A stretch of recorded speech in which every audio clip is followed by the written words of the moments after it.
I ask your indulgence and your patience as I weed through this evening. May make a mistake or two, but help me along the way, if you will. Is there a motion to accept the agenda? We have a motion and a second, and we need it. Mr. Campbell wants to amend. I apologize. I only come in. I apologize. You do? I got 2 amendments. Mr. Sprouse? First is to look at item J.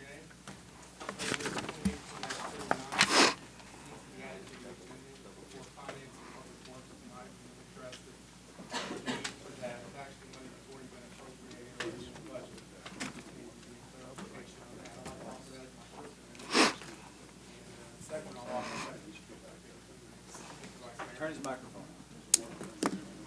Oh, I'm sorry. Told you. All right, I'll start over. Wait a minute. Who's blinking? Oh, you had it. There you go. Okay, there we go. Sorry about that. Item J, Resolution 2018-39. That's something was before Public Works and Finance tonight. It's not any new appropriation. It's just a clarification. And so I ask that that be added to the agenda. And then my second amendment, I'll offer that separately, Mr. Vice Mayor. All right, we have a motion to add J to the agenda. All in favor, say aye. Aye. Is there any opposition? And your second one, Mr. Sprouse? Yes, sir. I'll give you a little explanation of this before I do this. After our last meeting, I wrote that budgets are a collaborative process. They're not competitive. They need to be all-inclusive because there is no us and they on this board. There's only we. Even if we disagree with the decision, it's a decision that we make. And when this agenda were put together, when the budget schedule was put together, the mayor did not know his family situation, and he made a choice tonight, which I'm sorry that he had to be in that situation, but I know that he made the right choice. And I don't want him to have to choose between his commitment to the family and his commitment to the city. And I would not want any department head to have a decision about his department made if he's not here. I wouldn't want the mayor to have to worry about anything, any decision that's made about a budget that he's going to have to administer for the next year. And I know it's going to cause some headache for staff. We may have to ask for approval for an extension from the state. But I think that in goodwill, we should make the budget a collaborative process. Therefore, I ask that we remove from the agenda items A, B, C, and D. That's the budget itself. Make that budget, make it items B, C, and D. That's the budget, the tax rate, and the trash fee. And if those to be removed from the agenda and placed back on a time of the mayor's choosing. So he's all right, we have a motion on the floor to remove B, C, and D pertaining to the budget and trash fee from tonight's agenda. We have an appropriate motion. Is there a second? Second. Who's that? Ms. Cunningham? Okay. Okay. All in favor of removing those three from tonight's agenda, say aye. Aye. Is there any opposition? B, C, and D are hereby removed. Thank you, Board. Any other amendments from the folks on the board?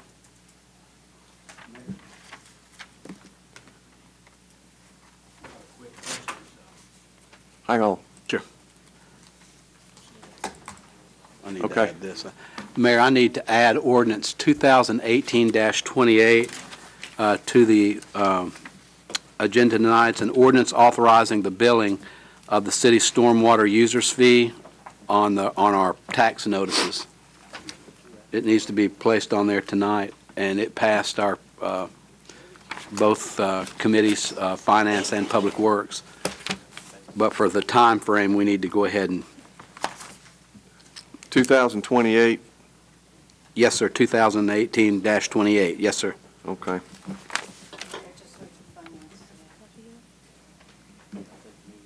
Is there a copy of that to go around? Ms. Skidmore, do you have a copy of that? I do here. Most of the members of the board already been provided that copy. There's one for the city recorder. Okay. No, I don't have one either. I'll just read off of this and you can have it. Okay, 2018-28. We need, Mr. Skidmore has made a motion. Is there a second? Second. We have a second. All in favor say aye. Aye. Any opposition? What it does is it. And I believe that will go as K. Is that correct? Because he never was for it. Is that right? Okay, that'll be the last one. Okay, any other amendments? All right. Is there a motion to accept the agenda as amended? Second.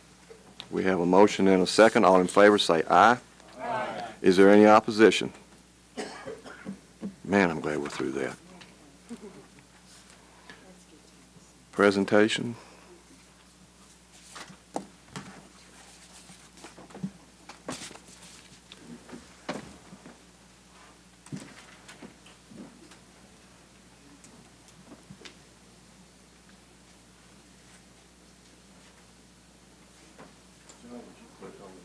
So,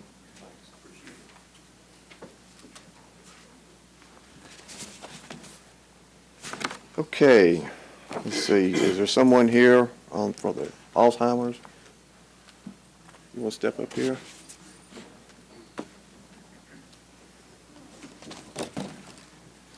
This is a proclamation of the mayor. Whereas Alzheimer's disease is a progressive neurodegenerative brain disorder that tragically robs individuals of their memory and leads to progressive mental and physical impairments. There is no treatment to prevent, cure, or even delay the onset or slow progression of Alzheimer's disease. And whereas an estimated 5.5 million Americans aged 65 and over have Alzheimer's disease, and another 200,000 people under the age of 65 have younger onset Alzheimer's disease. Alzheimer's disease is the 6th leading cause of death in the United States and the 5th leading cause among the elderly. Whereas Hispanics, Latinos, are 1.5 times more likely to develop Alzheimer's disease, and African Americans are 2 times more likely to develop late onset Alzheimer's or other dementias, as older whites make it imperative to increase research and improve understanding about the increased incidence of Alzheimer's in people of certain ethnic backgrounds. And whereas nearly 435,000 Tennesseans spent 495 million hours providing care without pay, 83% of the help provided to older adults in the United States come from family members, friends, or other unpaid caregivers. And whereas it is important to recognize the stories, struggles, and efforts of the individuals, families, friends, and caregivers dealing with Alzheimer's disease, as well as the tireless work of the researchers who are seeking a cause and cure, and whereas the state of Tennessee recognizes the efforts of the Alzheimer's Association to promote awareness to fight Alzheimer's disease and other dementias, thereby improving the quality of life for those living with Alzheimer's disease and their caregivers. Now, therefore, Jamie Clary, Mayor of the City of Hendersonville, Tennessee, do proclaim the month of June 2018 as Alzheimer's Awareness Month and urge all citizens to learn more about the disease and support the individuals living with the disease and their caregiver. Congratulations. Thank You have something you want to say? Yeah.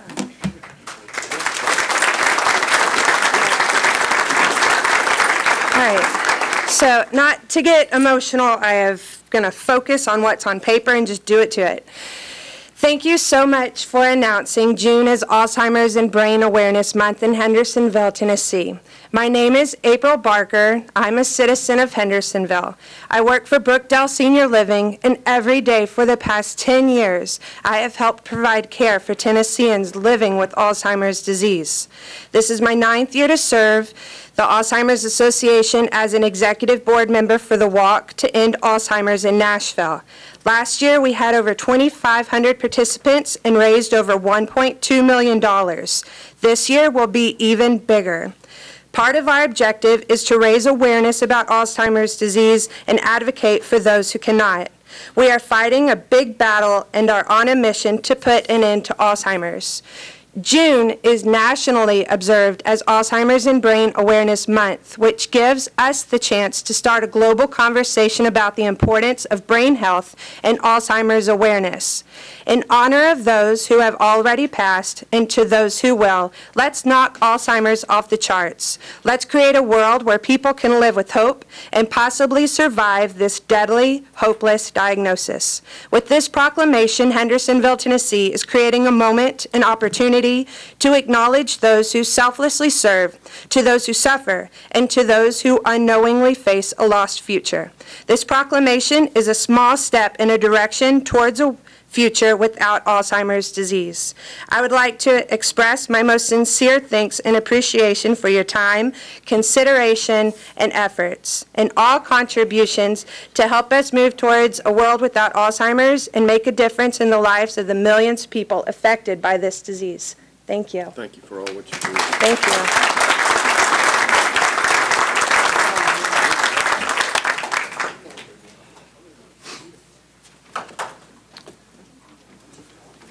Is there someone here from Brown's Florist? Well, look at here. That's about as good as it gets.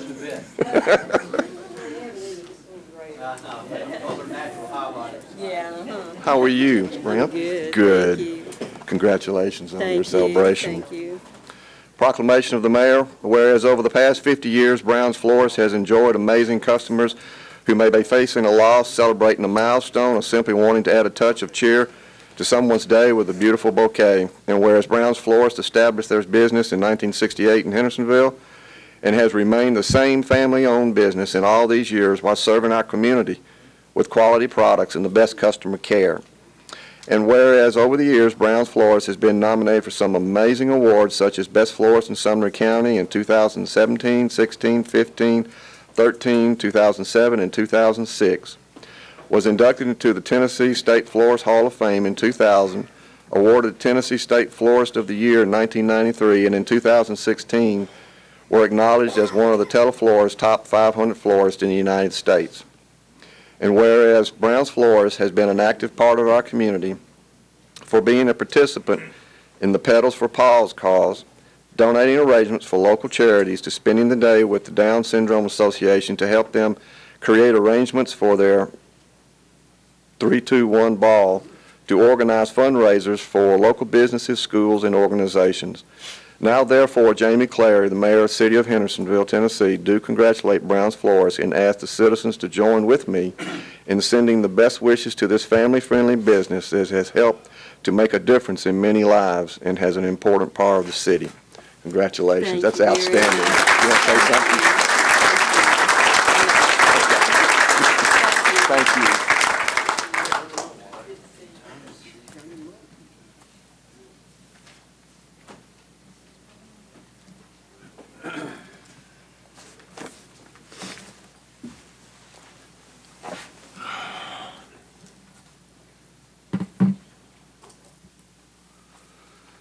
Okay, public hearings. Public hearings, we have Steve Puckett. If you would, Mr. Puckett, state your name and address for the record, please, sir.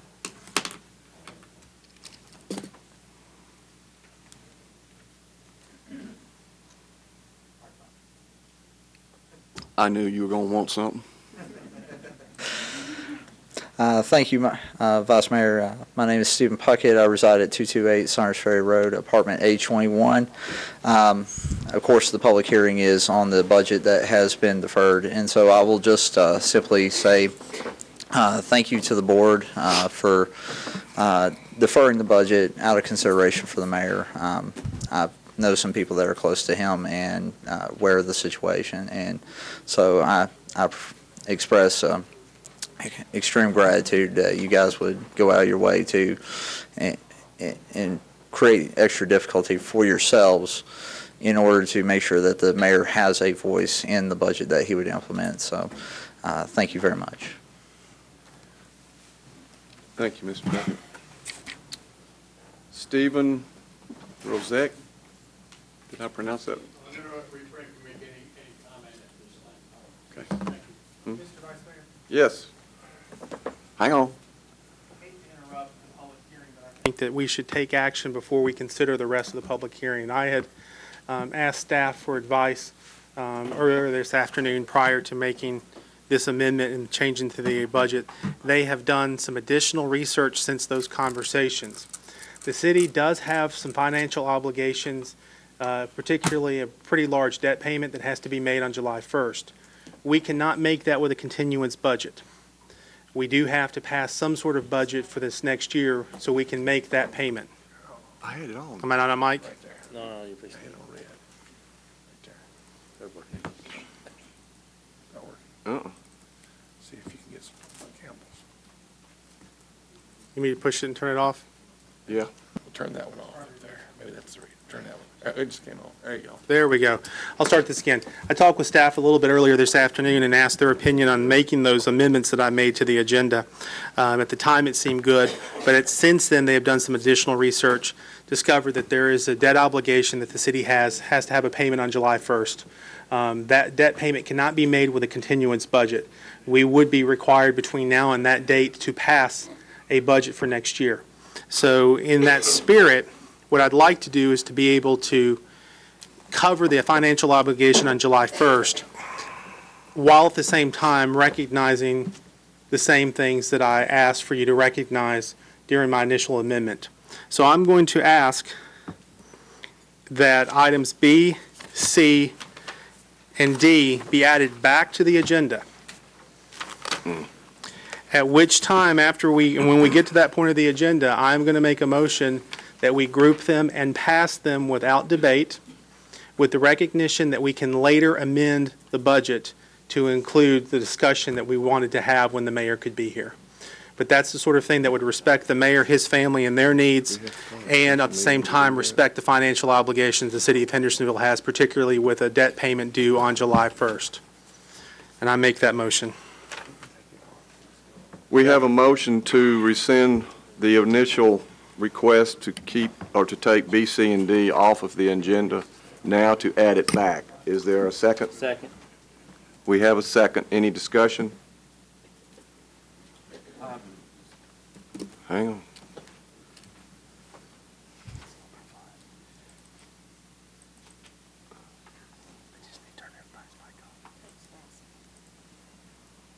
Oh, you got to take somebody off. You want me to turn it off? Okay. Before we vote on that, I just want to make sure we're clear with item H too. Do we need to include that in any way in these amendments? Right. I'm just saying, when we get to that point, do we need to remove it along with B, C, and D? Or group it? H. Do we need to group it also? As we never removed item H, it's still on the agenda, so I'll include that in the grouping. Okay. Yes, sir. Okay. Any further discussion? Thank you. Thank you, Mayor. Just a quick question. Ron, what is the debt that is owed? Is it bonds or? City borrowed $5.7 million. Right, This fiscal year, also $6.9 million. right. It's the, okay.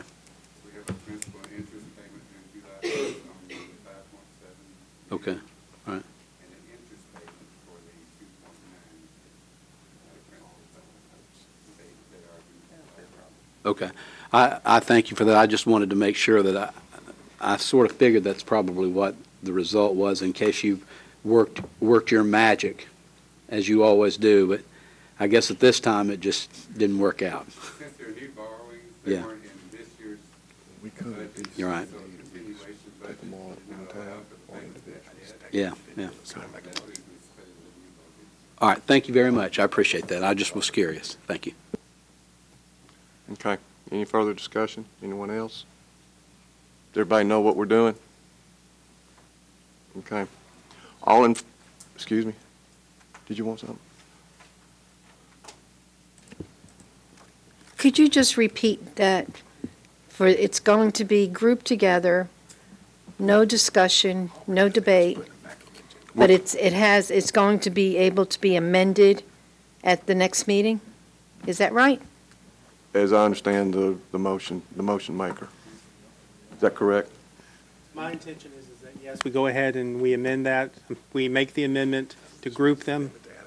We vote on them with the understanding that we do amend the budget when it's appropriate.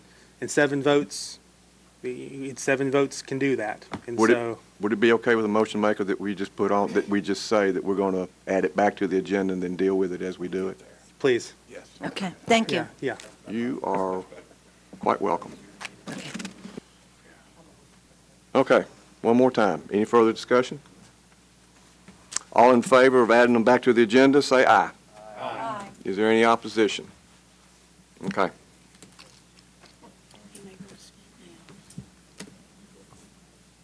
Well, we've already gone through public hearings. Do we have to go back to them since we changed the agenda? You can ask anybody else who wants to speak at the budget public hearing. 2 gentlemen that were on public hearings, do you wish to speak now since it's back on the agenda, or do you, Mr. Puckett? Well, In the discussion, since I gave my address earlier, I'm Steve Puckett, and I'm speaking again. I do have a the budget is, as I understand it, as it is presently amended, would include, I believe, a tax hike, if I remember correctly. Or it doesn't? No, Okay. we don't have any questions, Steve, at this juncture. I understand. But the question that could be answered during discussion that I would put forward is, if the tax rate is set, can that be amended? And that would be the question that I put forward for the discussion future. Thank you. Thank you. Ms. Vogt, do you wish to speak? Okay. All right. Let's go to public hearings. Let's see, we've done that. Minutes, is there a motion to accept the minutes? Motion and a second. Any conversation, any questions? I'd like to add back in capital project committee report From last minute meeting, the minutes from last meeting, they were omitted. Hang on a second, let me get you on here, okay? Yes, sir, I'd like to add back in the capital project committee meeting minutes to the minutes, comments that were made. That just goes to you, just to add? Yeah. Ask anybody who wants to add it. You want the minutes just added back in, is that what you're saying? Yeah, well, yes, sir, the capital project committee, where I had where, we have our committee reports, and I have a chance to say some stuff, and it was left out, so I was just want to have it added back in, please. In the language, what is it? Just ask the mayor regarding the conversation with the county executive regarding the additional funding for Fire Hall number 2, if he had a chance to reach out to the county regarding that, and Okay. what he might have found out. Okay, Thank you. you are welcome. I'll second that amendment. Any questions? All in favor, say aye. Aye. Is there any opposition? Thank you. Approval of the June 28th meeting minutes. Let's see, we've done that, right? Okay.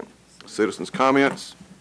Citizens' comments, you state your name and your address, please, and address the chair. Paul Ashley.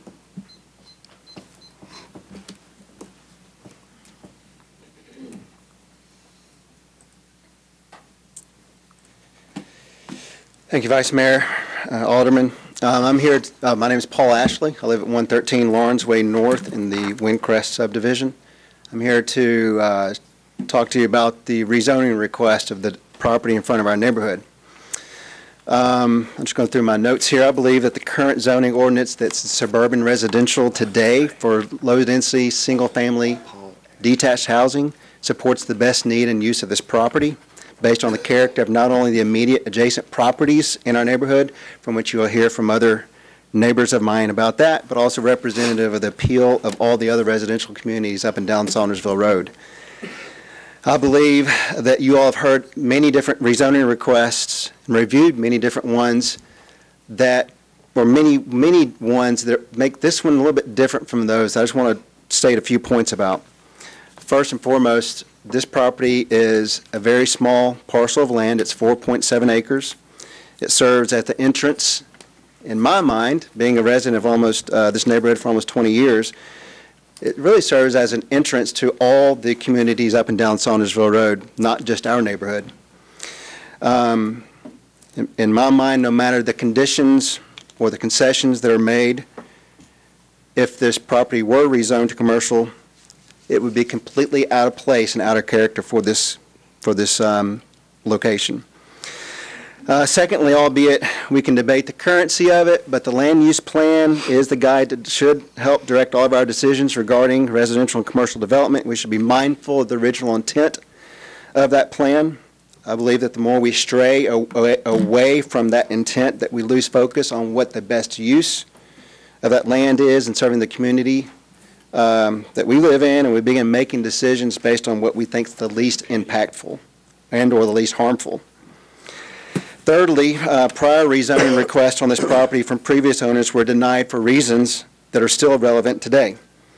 With the exception of the Millstone mixed-use development and commercial zonings and development on Avondale Road across the street, nothing along Saundersville Road north of the bypass has significantly changed that would otherwise change your decision or change the decision, my opinion on the decision for this rezoning.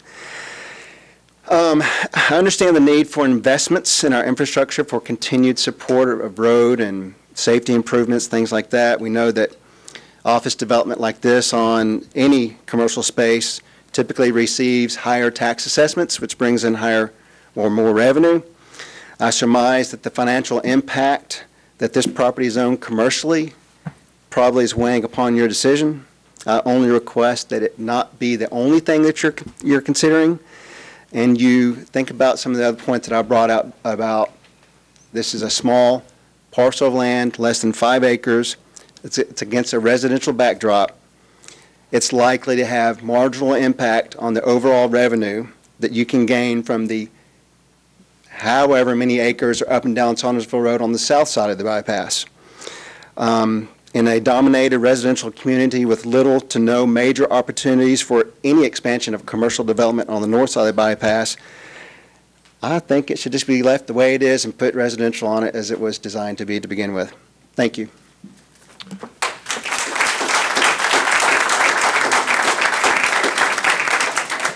Gary Petty.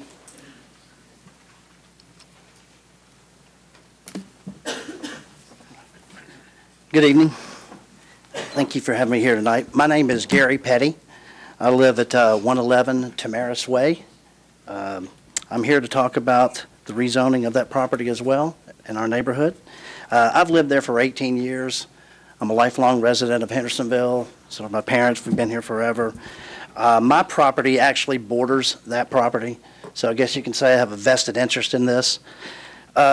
I've maintained that property for over 10 years, cutting, weed eating, whatnot, so that means something to us. So I really vehemently oppose this rezoning. Windcrest is a nice residential neighborhood, and I think I can speak for the residents there that that's the way we want to keep it. We think this development will not look good with the overall look and the residential feel that we enjoy there now. So we're not happy about it. Also, the entrance to this, it's my understanding that will not be accessed from Saundersville Road, that they'll actually come into Tamaris Way and Windcrest Way to access this property. I'm not real thrilled about that. There's a lot of traffic coming in and out of there now, and just adding to that is asking for a mess. Also, I don't know how many of you have driven up Tamaris Way and decided to take a left turn to go down towards Station Camp, but since that road has been paved to 4 lanes for half of it, that is a really hairy intersection. You better be alert when you're making that turn left, and you better be moving, because the traffic and the speed is unreal. If HPD wants to meet their quota on tickets, sit up there for about 10 minutes. You'll get it. So the bottom line is we're just not thrilled about this. I think I speak for most of the residents there. I have seen the plans. I don't know that they're final plans, so our concern is once it goes from residential to commercial, there wouldn't be a holding back on what potentially could the property look like 5 years from now? So that's one of our concerns, so thank you very much.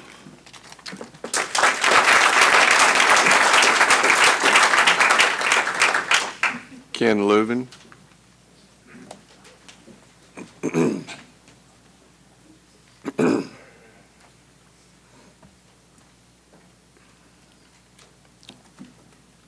Thank you. My name is Ken Leuven. I live at 100 Briarcrest Lane in Windcrest subdivision. We are the first residents of Windcrest. We moved in 22 years ago. I am against the rezoning and would respectfully request that you deny the request. I want to mention that when we bought our home in November of 1995, David Lucky of Southeastern showed us an original plat plan, which may have never been recorded, but it showed those lots as Lot 1 through 6 of Windcrest subdivision. Lot 1 was originally Lot 7, so that land has always been zoned residential, and no matter what was recorded, it's always been residential, and that's the reason we bought in the area. We were fully aware of the land across the street being commercial, and we've also noticed it in Millstone that there has been some commercial put in there. There's also a lot of commercial property up and down Saundersville Road, as was stated, that is on the other side of the bypass. Therefore, I don't see the need for that. I understand that the property was bought with the hope of turning it commercial, but it was bought when it was residential. And to keep the flavor of the subdivision, I would request that we leave it residential. In addition, as was mentioned, the entrance off of Windcrest and Tamaris creates traffic hazards. If you've ever been down in there and tried to turn into the neighborhood when school lets out, it's almost impossible sometimes to turn across with people coming down the hill. When a train comes by, the road backs up almost to our road sometimes. So for those reasons, I think that this would create a traffic problem. There's 240 homes approximately in that neighborhood, and people come and go, and that's probably over 1,000 cars that are currently in the neighborhood. So you're going to pump this commercial, take out half of our entrance. I believe you're taking out the median is what I've seen proposed for the Windcrest entrance, and we just think that it would create a bad traffic problem. So for that reason, I would request that you deny the request. Thank you.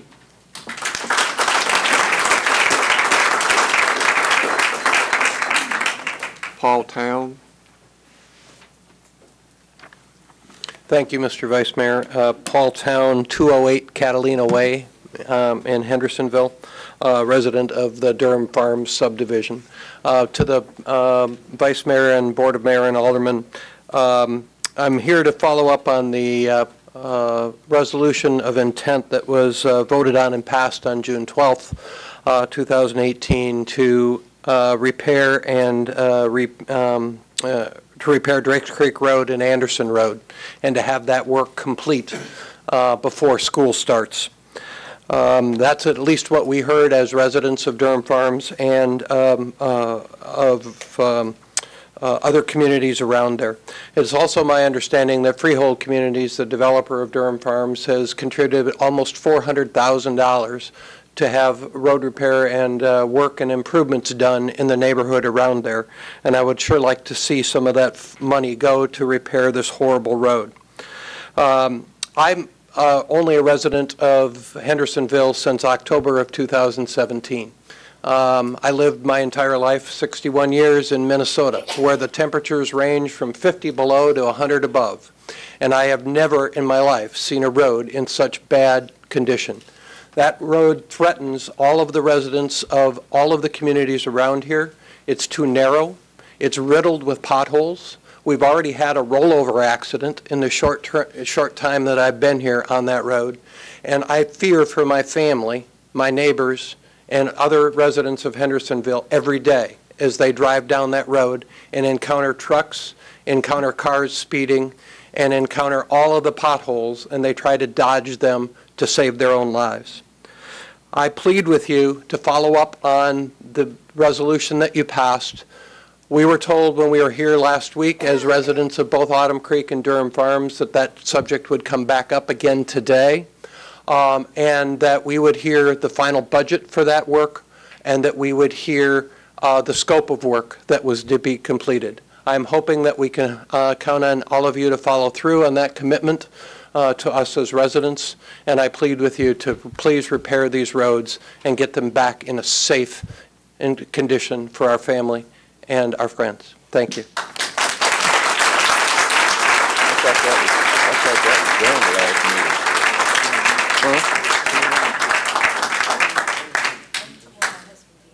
Mr. Ken Verbal.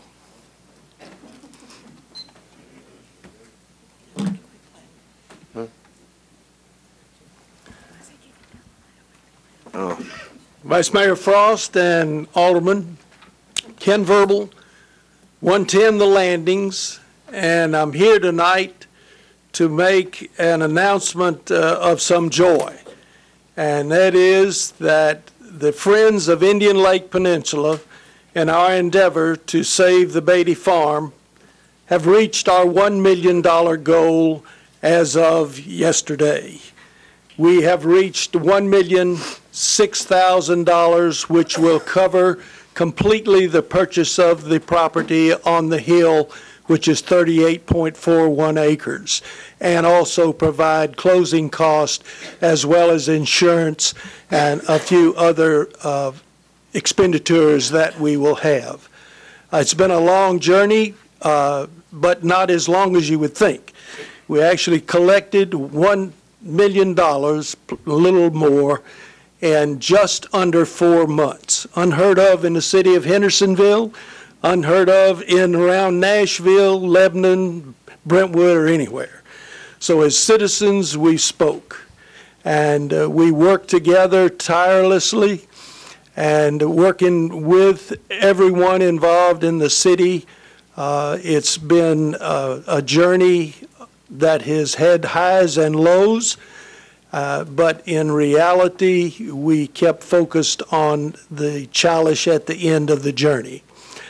One thing that I wanted to do tonight, though, is I want to commend and applaud the complete Board of Mayor and Aldermen, Boma, because you know in your hearts that I would not be standing here tonight had you not stepped up and voted to buy the lower 35 acres. Had the citizens not been, let's say, benefited by that, we would not be here tonight with a joyous announcement that I have just made. So I want everyone in the audience, if you would, to give a good hand of applause for these men and women here who provided us the opportunity to do what we've done.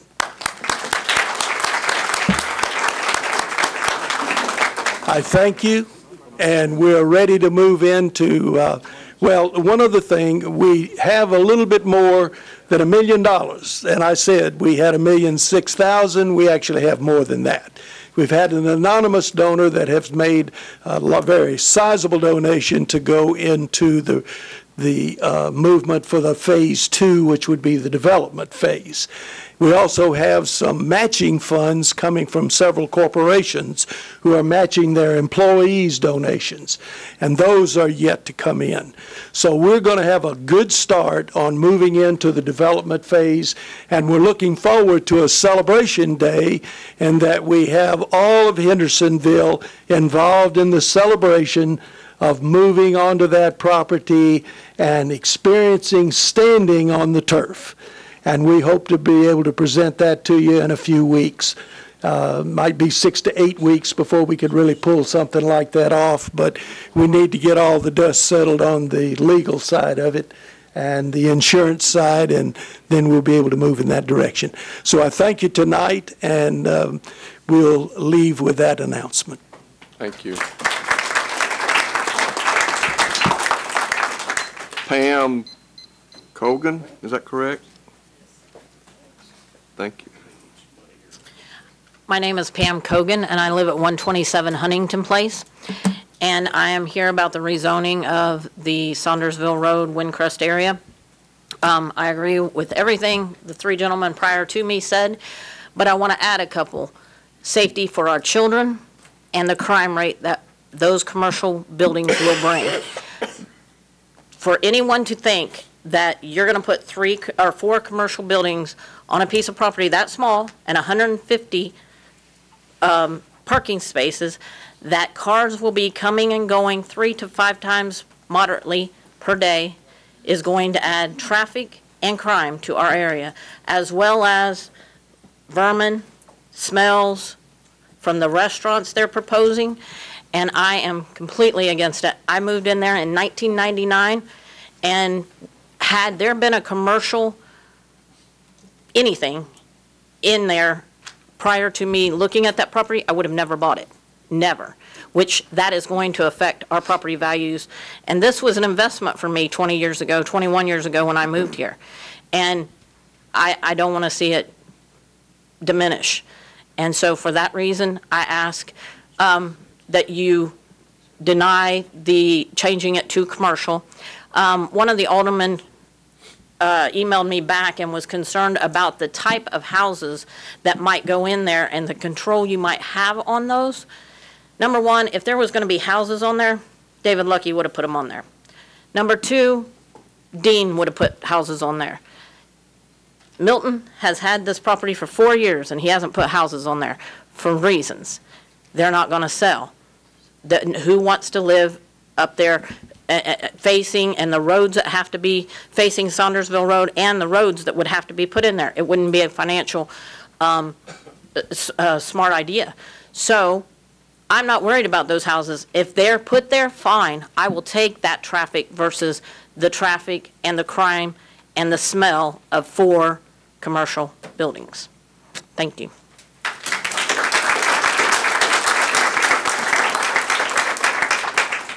Stephen Rozecki. Got it this time. Very good, sir.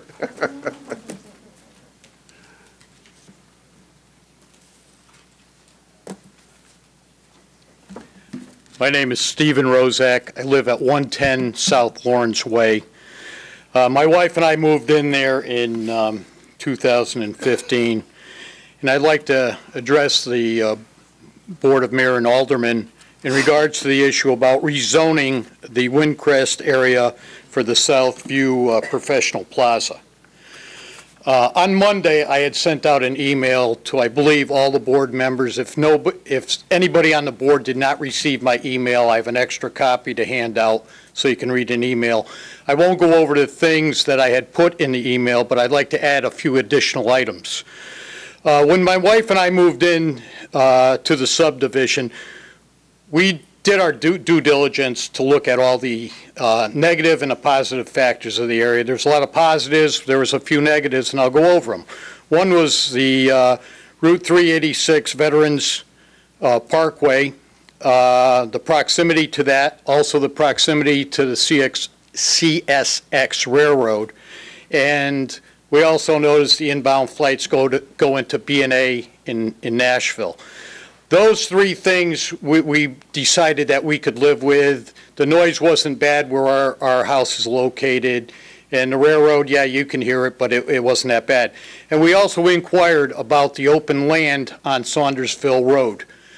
Those 2 parcels, both north and south of the Windcrest subdivision. And we found that after checking into the zoning that it was rated as SR1 for residential. So I says, okay, if they build other houses in there in a future date, that's fine. It was absolutely amazing to me that it even was going to be considered presently for a commercial subdivision. I don't see how you can put a commercial subdivision in an area that's residential.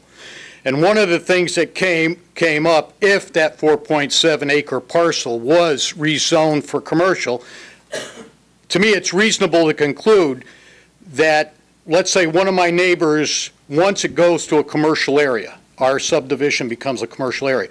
What says that one of my neighbors cannot come in, pave his front yard, and make his accounting business as a business in our subdivision? You open the door to put in a commercial property at the beginning of the subdivision. How are you going to separate the different areas? Oh, you can do it here, you can't do it there.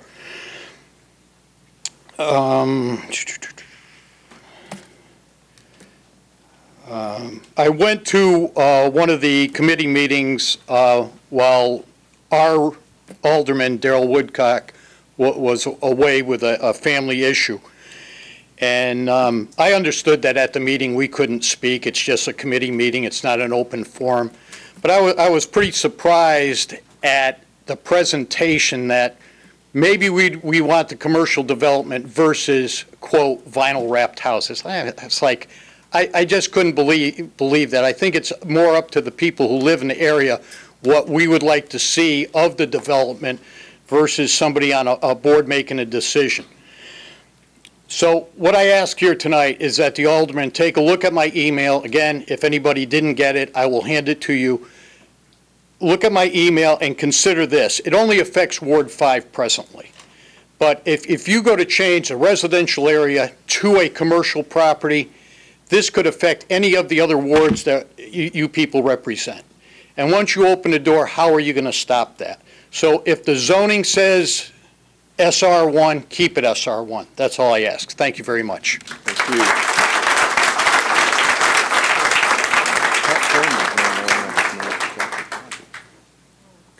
Can we put him on since we already amended the agenda? Yeah, he is. I thought he just wanted the minute. Oh, okay, yeah, that got reported. Do what? You can put it on. Next is Al Blank, is that correct? B-L-E-I-C-H, in parentheses, somebody wrote Rose. Okay.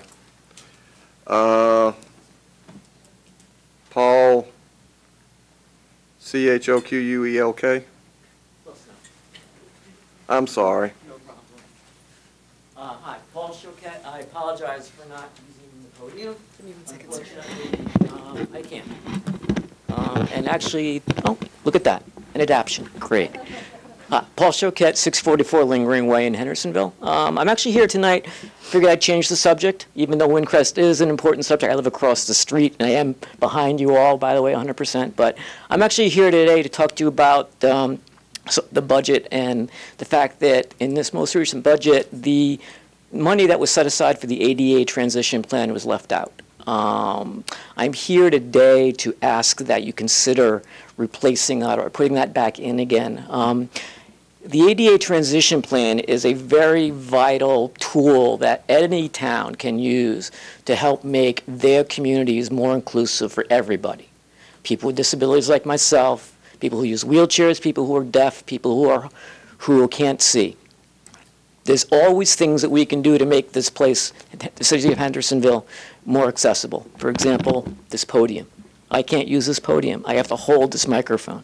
I don't mind doing that, but again, in a perfect world or in our world, should we have to make compromises just because of our disabilities? And I think that I'm here to ask that you consider out of the entire budget. I know that it's very difficult to balance a budget. I know that you've got a lot of priorities. We had our firefighters here earlier who were standing up for what they believed in, our police officers who want to support them. But for $250,000, that would pay for a consultant to provide expert review of the city of Hendersonville for accessibility. I think that's a great investment. Because there's a lot of things that, it's very easy to say, oh yeah, we need to put a ramp here, or we need to do something like that. But to think about the fact of a podium. You can't, the normal, ordinary person wouldn't think about a podium. I wouldn't think about a podium. But until you actually experience it, until you have some expertise in it, you miss a lot of these things. And I know that and a transition plan was done way back when. Times have changed, town has changed, town has grown a lot. And I think that it's time to do that again, because not only does it going to help our citizens, there's a lot of requirements out there for grants nowadays from both the federal and state governments that ADA transition plans be in place in order to get grants. So I really think that it's an investment in this town and in the future. And plus, you're supporting 20% of your population of the people in this town who have disabilities. Thank you.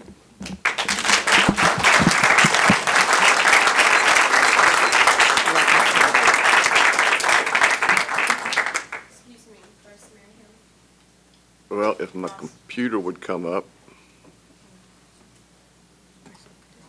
May I ask this, Hang on a second, Pants.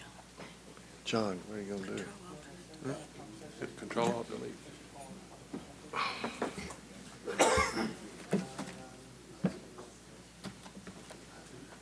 Password.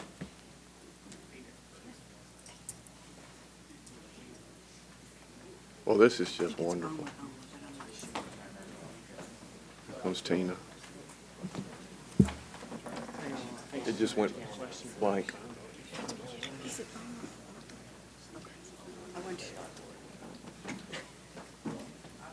What is it?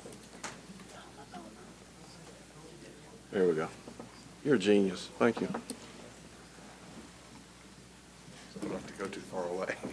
Yeah, don't go too far away. Peg? Thank you, Mayor. Mr. Choquette, did I say it right? Okay. Can you grab the microphone again? I'm sorry.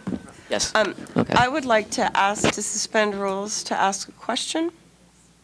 Not a citizen's comments. This is just for the citizens to get up and speak, if that's okay. Can I make That's a our point of privilege? That's our basic rules. Point of privilege. I don't want to keep the citizen here all night for a long Okay. meeting just to. Okay. Thank you, Mayor. So, Mr. Choquette, can you just explain about the Gallatin transition plan that you serve on? He is credentialed and is currently working on the Gallatin plan. Sure. Just for clarification there, this is going to require some motion to suspend rules for a non-employee to address the board, and I'll be happy to make that motion. Is there a second? All in Thank favor, you. say aye. Aye. Any opposition? Continue. Thank you. Thank you, and thank you. And I'll be very brief. I know your time is valuable. First, in my day job, I am the programs director at Empower Tennessee, which is a nonprofit center for independent living in Nashville, and we serve Davidson County and all the surrounding counties. As part of my role, I do serve on the ADA Transition Plan Advisory Board for the City of Gallatin, which is currently undergoing or going through their transition plan. They have a consultant that has gathered, basically done a review of the city in terms of not just their physical plant, but also their programs to determine areas of improvement to make them come into compliance with the ADA. So that process, it involves citizens from the city, outside experts, but people with disabilities, people who are interested, parents of children with disabilities. So it's a process that does take a bit of time, but it's something where they do a review, then they have folks sign off to review to see if there's other things that need to be addressed, and that's what we do, is try to advise the consultants in terms of what needs to be looked at. Thank you, Mr. Choquette. I appreciate you being here and explaining about Empower Tennessee and your experience. Thank you. Gary Woodward?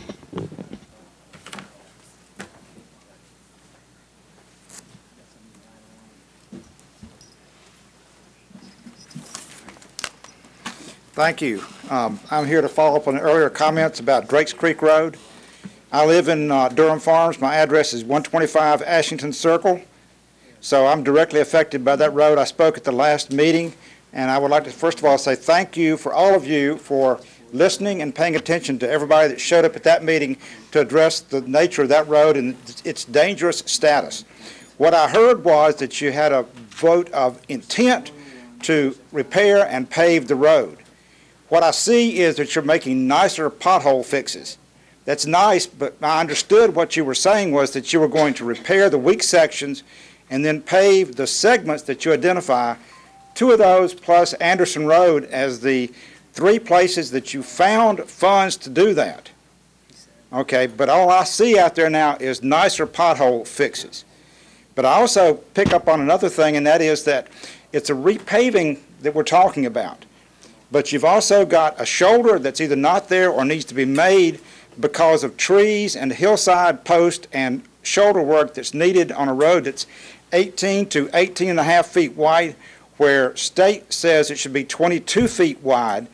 I'm not an engineer. All I know is that it's too narrow. Trucks can't get by there. You've seen the pictures. You've heard the complaints. So I would ask you, please continue through and make sure that road does get repaired.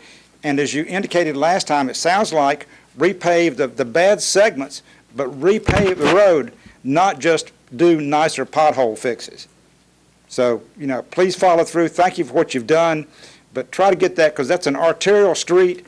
It needs to be fixed because of the volume of not just car traffic, but truck traffic.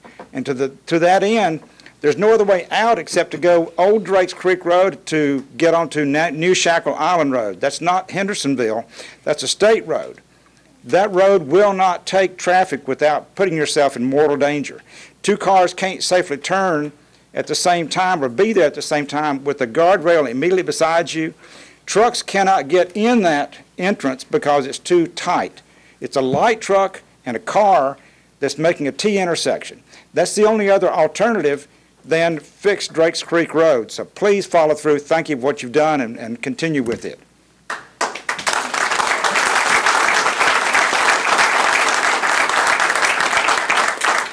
Eddie Roberson.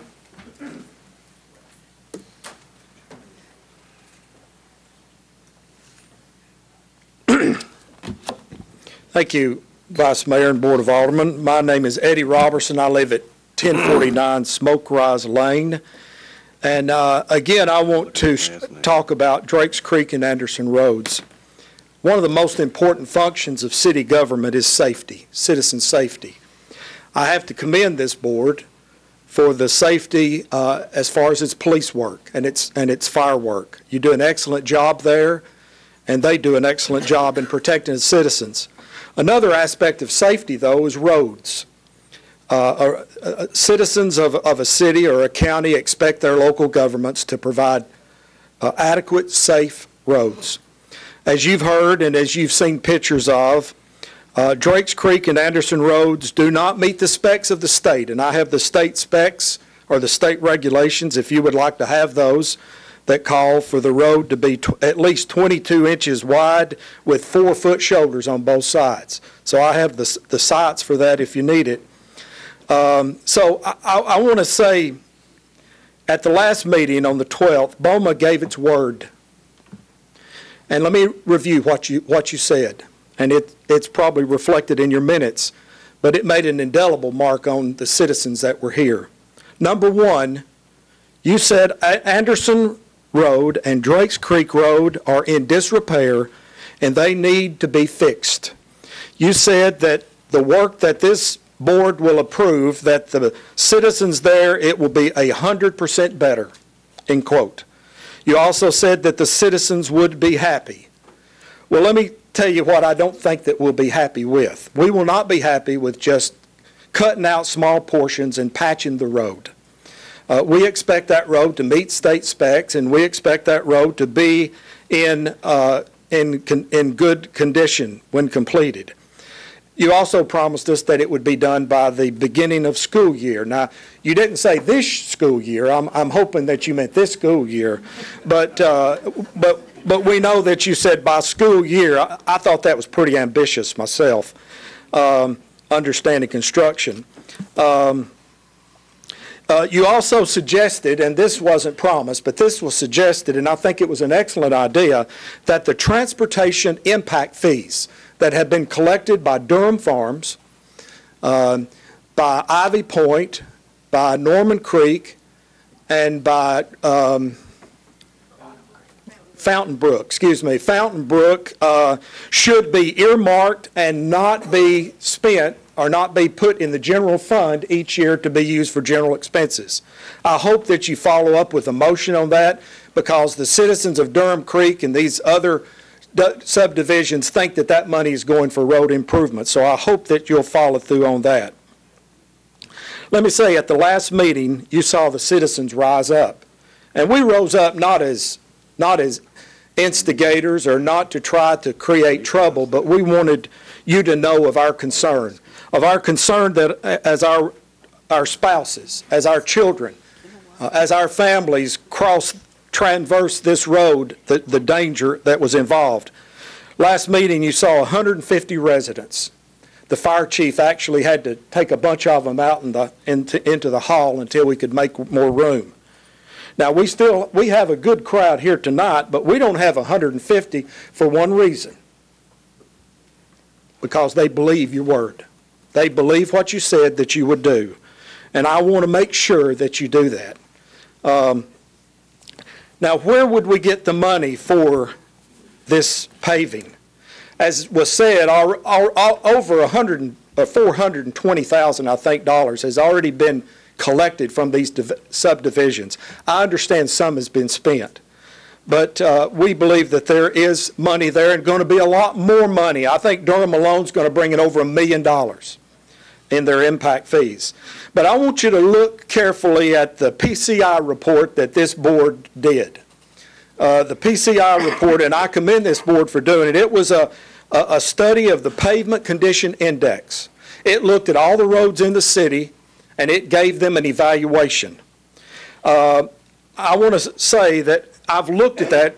Drakes Creek is 46th on that list, but 37 of the roads that are in front of Drakes Creek are what would be considered secondary or subdivision roads that are very, very less traveled. The PCI report rates Drake Creek right at the serious condition level. I sure wish I had them grading me in college if they believe that Drakes Creek is not quite serious, because they must grade on the curve. My time is up. Wrap it up. Okay. Okay, so I just want you to please follow through on your word, and thank you for your time. Thank you, sir.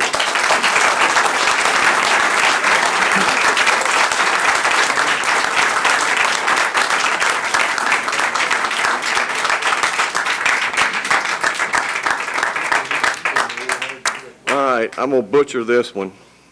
Ashley. That would be me. It's Klimaszewski, sir. Thank you. Thank you, ma'am. I live at 110 Briarcrest Court East, and I'm here about the potential rezoning on Saundersville Road. If you open my back door, you will see that piece of property. I've had my thumb on everything that's gone on, every sale of that property for the 9 years that I've lived there, and I've wanted to make sure that it remains residential and not commercial. So when this came up, I was alarmed. Actually, my husband and I are trying to sell that house, and just the whiff of a rezoning I've lost 2 buyers, one being a cash buyer. So this is very important to us that this remain a residential area. It doesn't fit in at all with the area. It doesn't fit with the land use plan as it stands right now, and we believe it should remain that way. It just kind of appears that you're trying to shoehorn a commercial property in a residential neighborhood, and it just doesn't make sense. This will meet the immediate needs of one developer and impact negatively 240 residents of the Windcrest community. So we respectfully ask that you deny the request for the rezoning at Saundersville Road. Thank you. Thank you. Casey Coulter.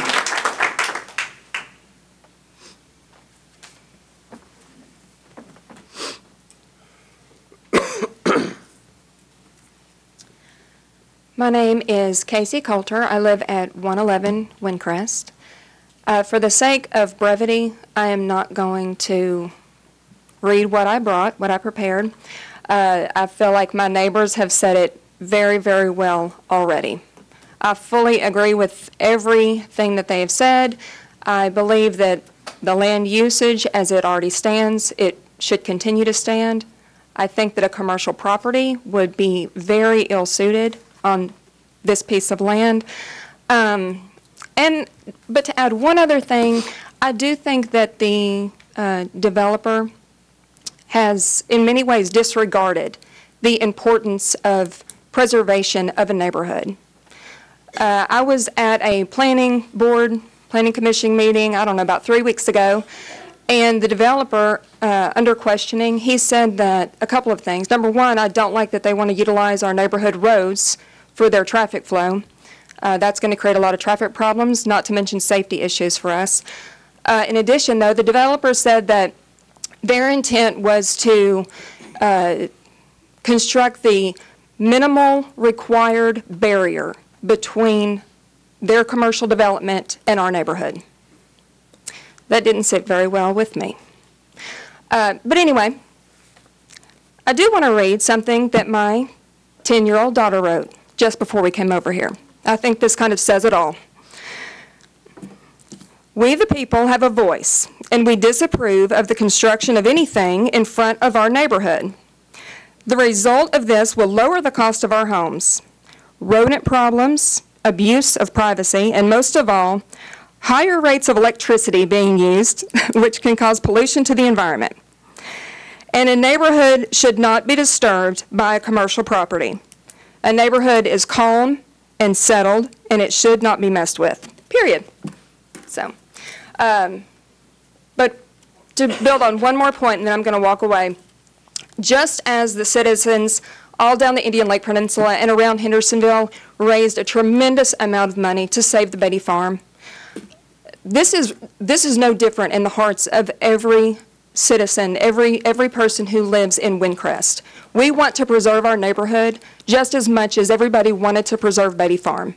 We do not want to see encroached upon by a commercial development, 150 parking spots, big traffic lights, and endless traffic in and out of our neighborhood where our kids are trying to ride their bikes. Thank you.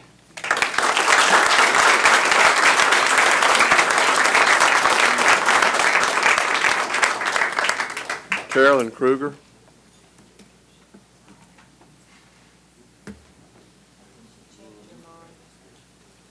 No, she's getting up coming. Is she out there? Who is that? Is that Randy?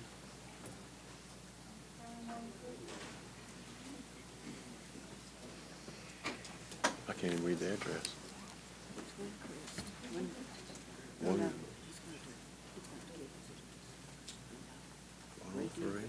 I'm just trying to figure out who it is. I hate doing this. I'm sorry. Caroline Kruger, do you know my address? I don't know if I did this the same way at the county, the city. 121 Wyndham Circle, Hendersonville.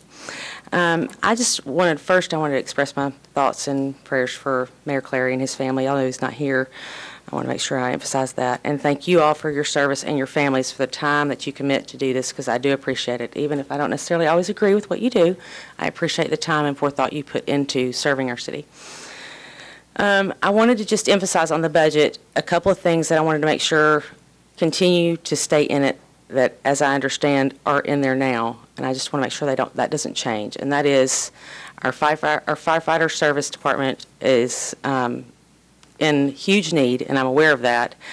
But I don't want to see us expect citizens that we're asking to, for $40,000 a year, protect and serve us every day for our safety and our livelihood, and ask them to invest their own money in having shots and physicals that are required by law for them to have to serve, and for us to not even do the proper safety testing on the equipment that we're asking them to get on every day to protect us. If one of those firefighters is on those ladders and on that equipment that we're not approving, that we've not tested, and they have another citizen that they're trying to get out of a burning building, we're not losing just the firefighter, we're losing another citizen as well that we've promised a basic service of protecting with fire service.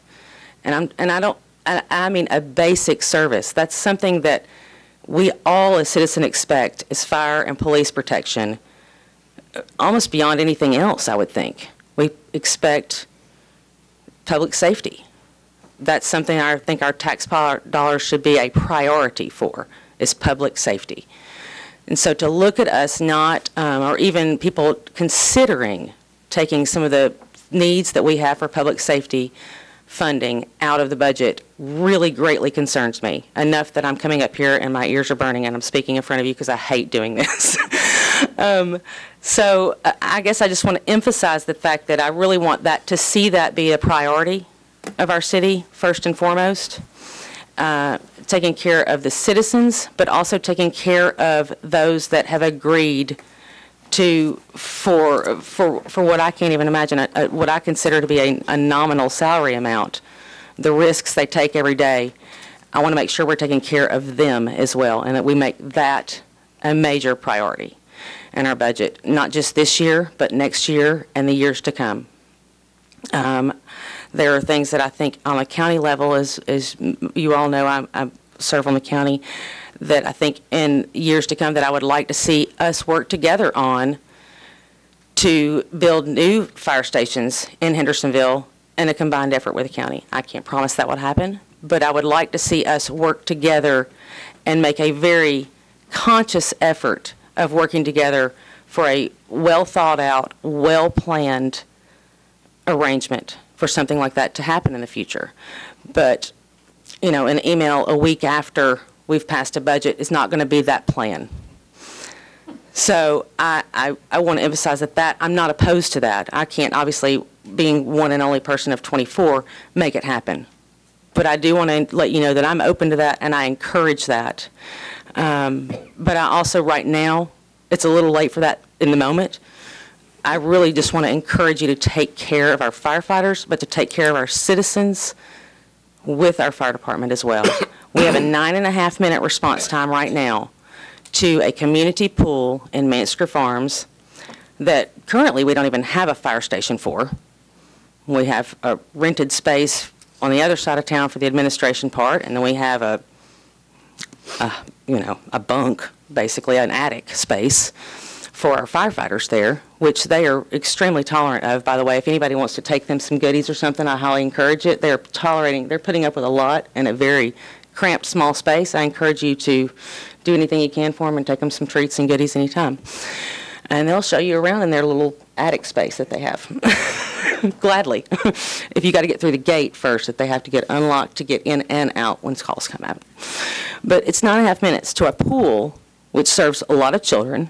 So let's think about an emergency at that pool. A small child, something happens, an emergency at that pool, and it's 9.5-minute response time for a fire truck to get there? What happens in that 9.5 minutes? Nothing good. Nothing good. And we're not the only neighborhood. There's Autumn Creek, there's Fountain Brook, there's all of these other neighborhoods that have those kind of response times as well. So with that said, I just want to encourage you to please continue to keep the fire department in your budget as much as possible. Thank you. Thank you.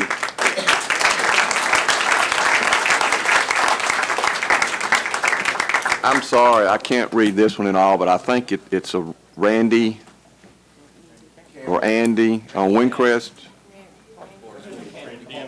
You got to write better, Randy. You write like a doctor. Is it still 5 minutes? Still 5 minutes. Okay, Randy Campbell, 103 Windcrest Court since 2003. Here to address the zoning change at Windcrest subdivision. Now, first, look, some people can't believe that I take the time to watch every Boma meeting, and I live with one of those people. But listen, it's a good way to stay in touch with what goes on up here, the things that you guys deal with, how you deal with them, folks, and some of your concerns.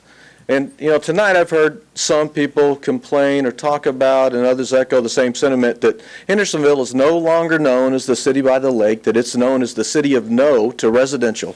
You guys should be happy that some of us are here tonight to help protect some residential development, as small as it is, here in Hendersonville. You know, I want to thank our Alderman Frost and Woodcock for putting together a meeting for us, a community meeting, to really learn about what these developers were wanting to do with the property that we're talking about and the types of businesses that they wanted there. You know, I'm not a planning expert, but, and I don't know if anyone here is a planning expert. If you are, step up. But when you look at what we're trying to, when you look at what we're trying to do here, or what they're asking to do, and evaluate things like property values, the things that we've already talked about tonight, the increasing traffic conflict, not just the traffic, but the traffic conflict, the mixture of pedestrian, like the kids and walkers and dog walkers, pedestrians and vehicular traffic, the effect on all of our senses. People have talked about it, the noise from businesses, the lights and the glare, the smells of the trash, commercial trash dumpster, and even look the psychological factors that will go, that will affect the folks that live there. Don't overlook that. I mean, that's very important, but I'm asking you all tonight to deny this zoning request. As others have said, there is no need for commercial development right now, especially with acres and acres and acres of commercially available lots available just down the road. I've heard the president of the Chamber of Commerce stand right here at this podium and talk about the number of businesses that are already struggling, and they need more, or we need more people to live here to support those struggling business. Well, we want to help that. We want these lots developed and built out as residential buildings, not more commercial to compete with the business that can't stay in business. Please don't try to frame tonight in any other way around what you might be able to get out of the builder. When you look at all the factors that we've talked about tonight, I mean, this proposal is incompatible with where they're asking to put it.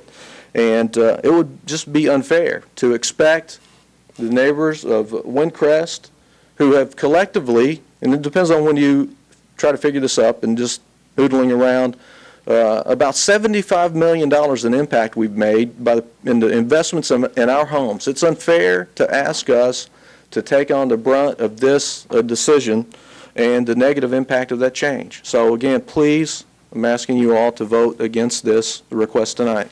Thank you.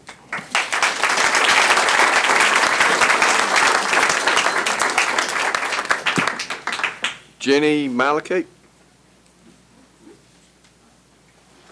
Hope I was close. Hello, Jenny Malacote, also resident of Windcrest subdivision at 125 Huntington Place. I live adjacent to a beautiful perennial stream that flows through the side of my property. We are at the lowest elevation level to the surrounding neighborhood, and our backyard is the Vietnam vets. Well, beginning of the year, early March, a car was hit by a semi-truck and flew over my backyard fence and landed in the backyard in between my trampoline and swing set. So that's pretty scary, you know, indicative of danger for sure. So I started looking around back there and noticed that there are trees that are in the waterway, you know, obstructing the water flow. And it was covered with this, you know, invasive vine network. So I asked for a chainsaw for my birthday, and I've spent all summer. I have splinters in every finger. And what I've learned overwhelms me. There are so many laws to protect our waterways, but no one has helped me. I have went and taken rock for rock to build this stream. And yeah, I'm emotional about it because I have contacted every government to help me. Well, we don't have a budget. Well, that's fine. I'll do it. But while I'm doing it, I have learned a tremendous amount of knowledge about what impervious concrete structure does to streams, water quality, habitat, life. We need water to breathe. It was a murky, ugly, couldn't even see creek. Neighbors haven't even seen it in 12 years. By golly, we've got fish, turtles, mating ducks. There is habitat at 125 Huntington Place. And I would hate to see the hard work that I've contributed to.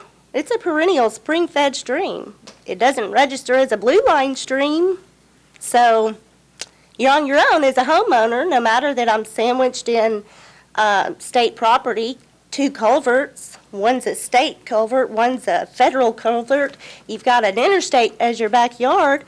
It's not a safe area. We shouldn't have even actually had a home built there, in my opinion. With each rainfall, we get the runoff from all surrounding neighboring areas, and it becomes a river.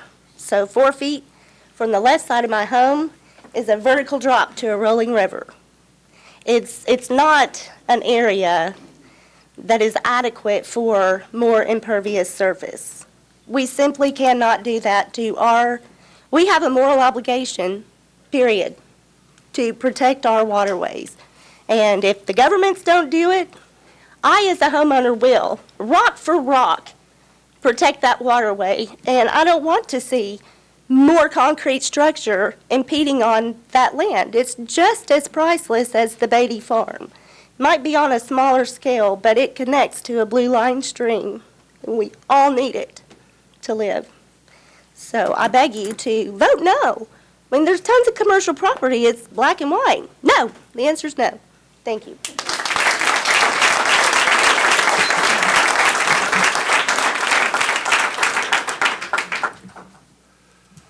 Okay, committee reports. Ms. Cunningham, Finance, please, ma'am.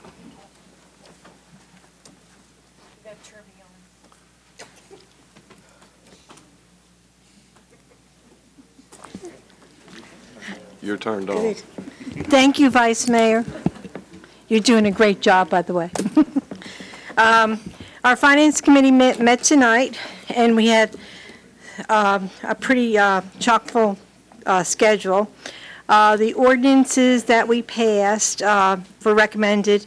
Ordinance 2018-28 passed unanimously to be recommended for the stormwater billing ordinance.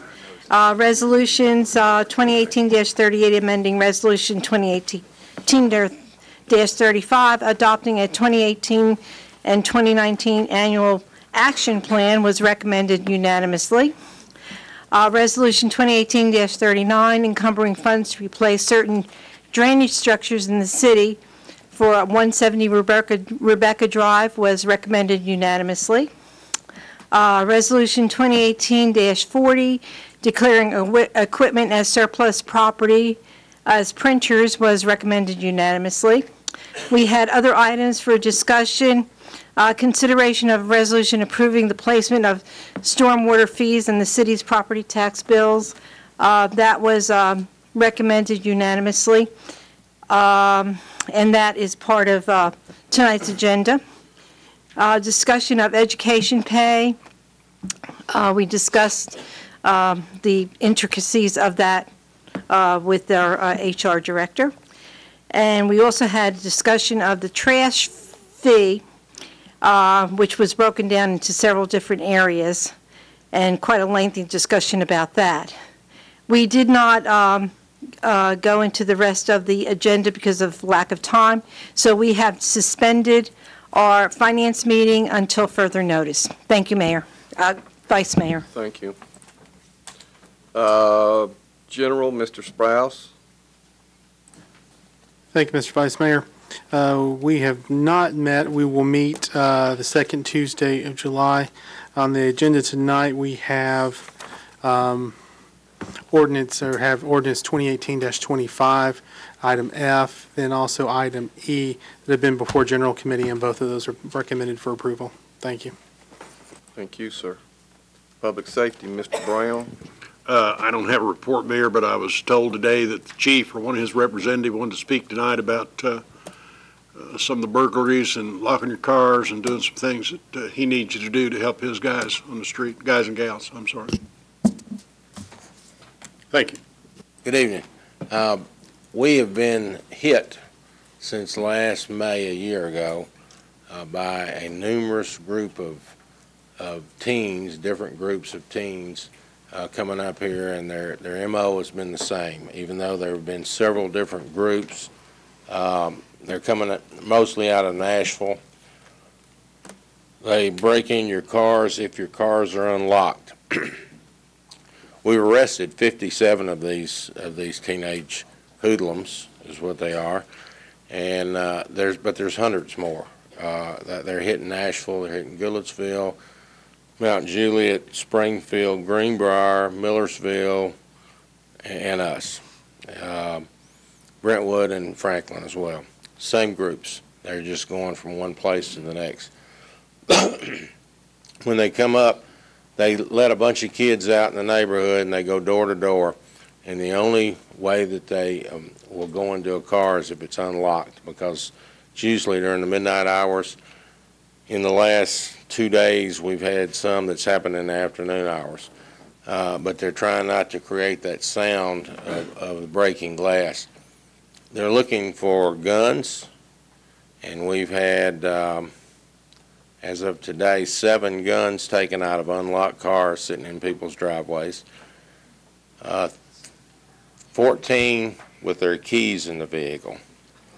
Now, this is something we really need to work together on. We're making it very easy. These same groups of kids are not only doing that, but if you happen to come outside or you're driving home from work and you pull in the driveway, they will rush you and put a gun up against your head and rob you. It's happening all over the areas surrounding Nashville. We've been very fortunate in catching most of them. They're breaking in gun stores left and right. We've caught all 4 groups breaking in our gun store up here. But there continues to be an influx of new individuals, some belonging to the same gangs, to fill their spots once we lock them up. We've been very fortunate with the court system up here. They've kept a lot of these juveniles in jail, in detention. Of course, there's a new law out that's going to assist them into having counseling instead of detention.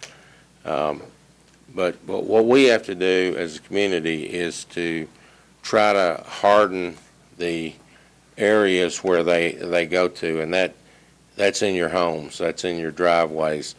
If your car's sitting out in the driveway, please lock that car. Please, please don't leave a gun in the car, because they're using these guns to shoot people and rob people. And please don't leave your keys in your car.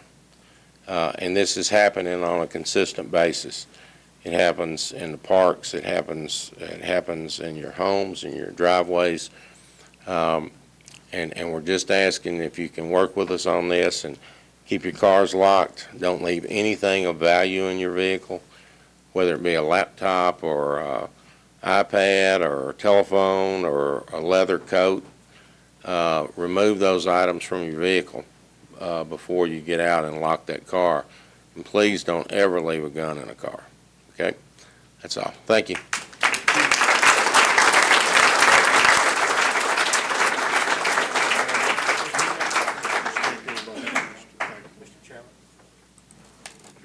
Mr. Sprouse? Yes, sir. I just wanted to ask Chairman Brown, and he could answer the question, or maybe would I ask Chief Bush to come up. We had a comment earlier about response times, firefighters operating out of an attic. I know this is something your committee's been working very hard on, the rest of the board, but if you would, just kind of explain the situation, how we got in that situation, and our plans to get out of it.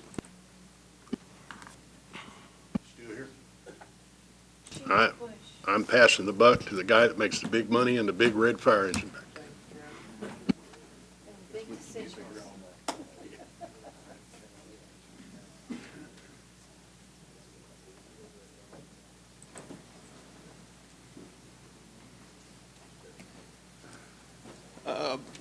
So I guess I think I understood what you were asking, just kind of how this all started and kind of to where we're at right now.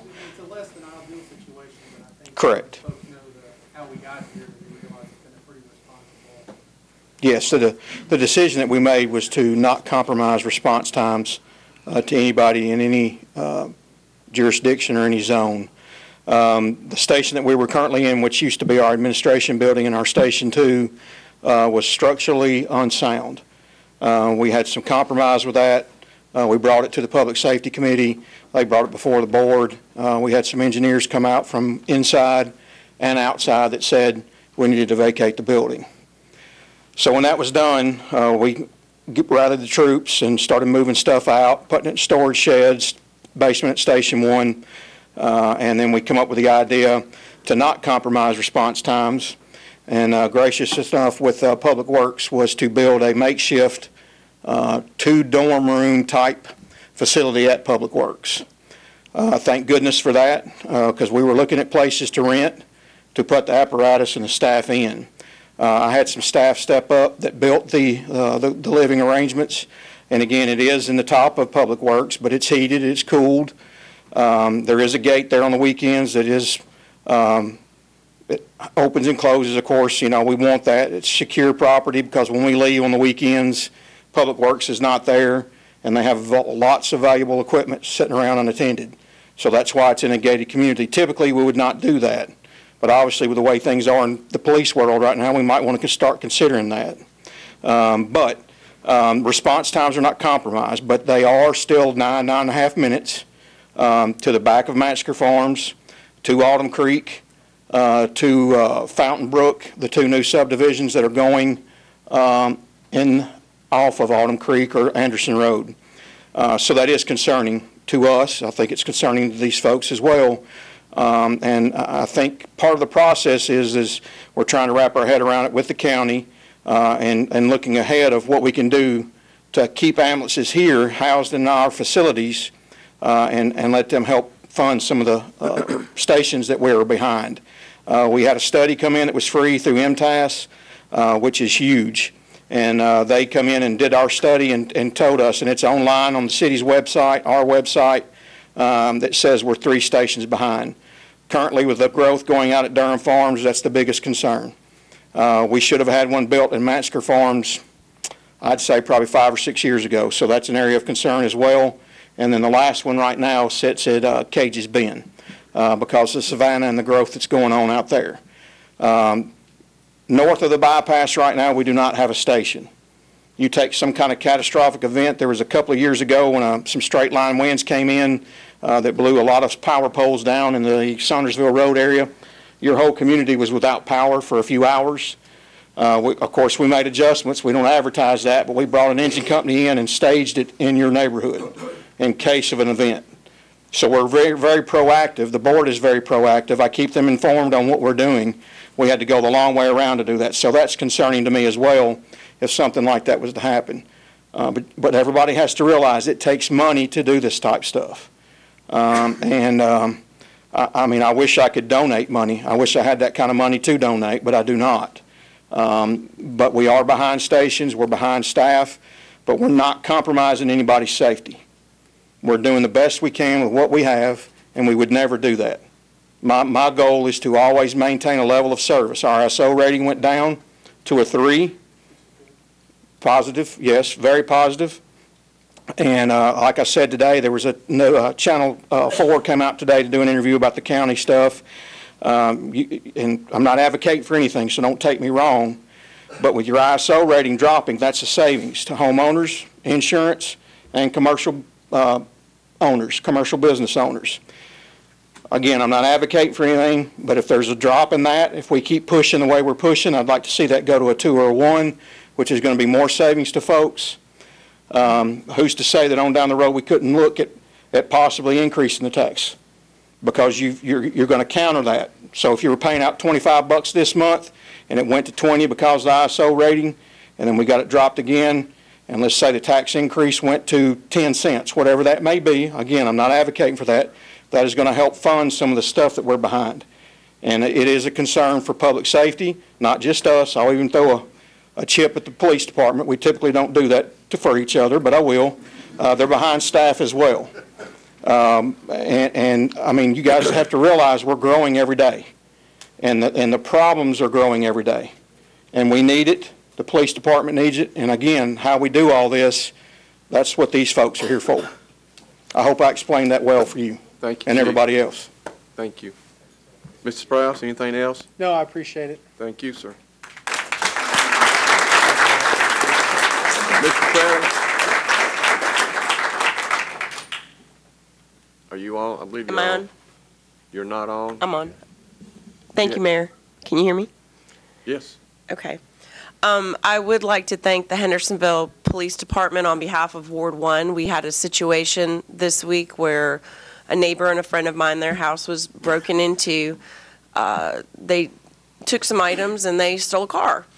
And Hendersonville Police had that criminal, that invader, to our area in their custody in under 2 hours. So that is a great credit to the Hendersonville Police, but thank you, Assistant Police Chief Jones. And to follow up with what Chief Miller just said to all of us, please lock your doors. You know, it's not, I keep saying this, it's not 1962 anymore. It's not 1975 anymore. Lock your doors, lock your windows, lock your cars. Do not leave weapons in your cars, please, because it enables people who come into our town to do damage to us and our property. But thank you to the Hendersonville Police. Thank you, Mayor. Thank you. Public Works, Mr. Skidmore. Yes, thank you, Mayor. We had a very intensive meeting this evening. I do want to make an announcement or a discussion on Drakes Creek because I know that there were some issues tonight. So I want to give everybody an update on that. I think we're definitely going in the right direction, but I'll get to that in just a second. I want to go over a couple of things tonight on the agenda that we are going to be voting on that was voted unanimously in our committee. And the first one is the authorization of the billing for the city stormwater users fee. That now, since we are now handling that, ordinance is up for passage this evening. We recommend approval. The actual Senate and House bill was signed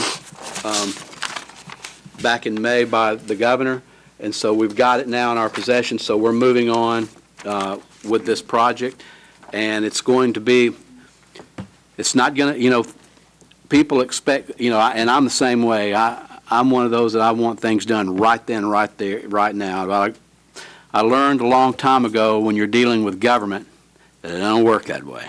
And you can see right here that we're waiting on this from the state legislature, and it took almost, a month just to go 23 miles down the road to Hendersonville on this right here. So we've been working on that ordinance, or this whole board has been patient, and I appreciate that immensely. I know the Public Works Committee does, but we're on the horizon on a lot of infrastructure issues that this city and this board has dealt with for over, at least 4 years that I know of, that we've recognized that we need to attack the infrastructure in this city, and we're doing just those kind of things. So I want to let you know that that's on, and we recommend approval on that. Also tonight, reading of a resolution of 2018-39, encumbering the funds to replace a drainage structure within the city of Hendersonville, which is on Rebecca Drive. That passed our committee as well as Finance Committee, and if it passes tonight, which I'm sure that it will, or I hope that it will, after that's over, I'm going to talk to the mayor a little bit about maybe redoing some of the on how we deal with encumbering funds within the city, and it'll make things go a lot quicker up here and a lot faster, where we can get out there and get the money spent and get to the people that need it, our constituency, and it might even speed up the project.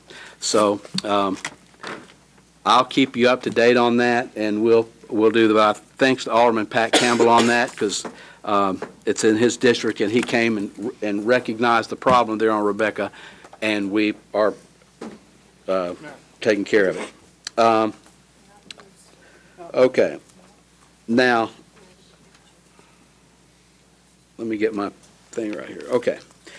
We had some other things on the budget that we're not going to discuss tonight, but I do want to say one thing about the ADA. I don't know if that gentleman is still here. He's probably if he's smart, he just probably went home watching on TV, so the rest of it. But I appreciated his comments tonight. It is a very important thing that the ADA, the act that we are going to have to do as a city.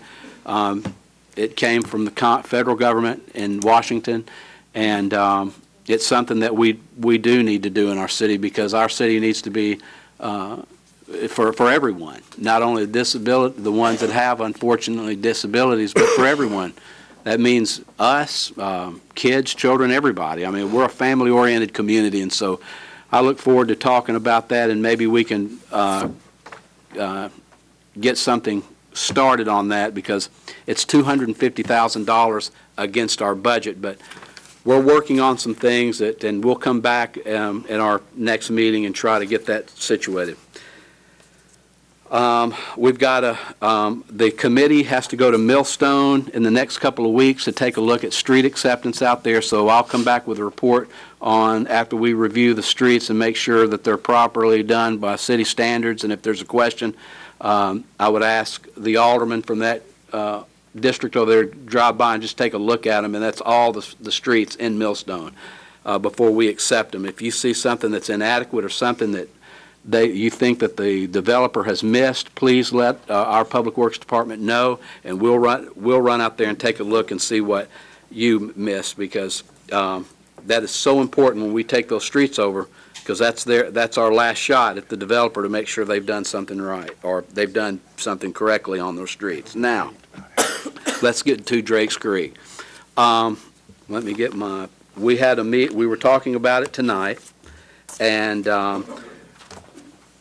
we have done 4 sections of paving, but actually it's not actual paving.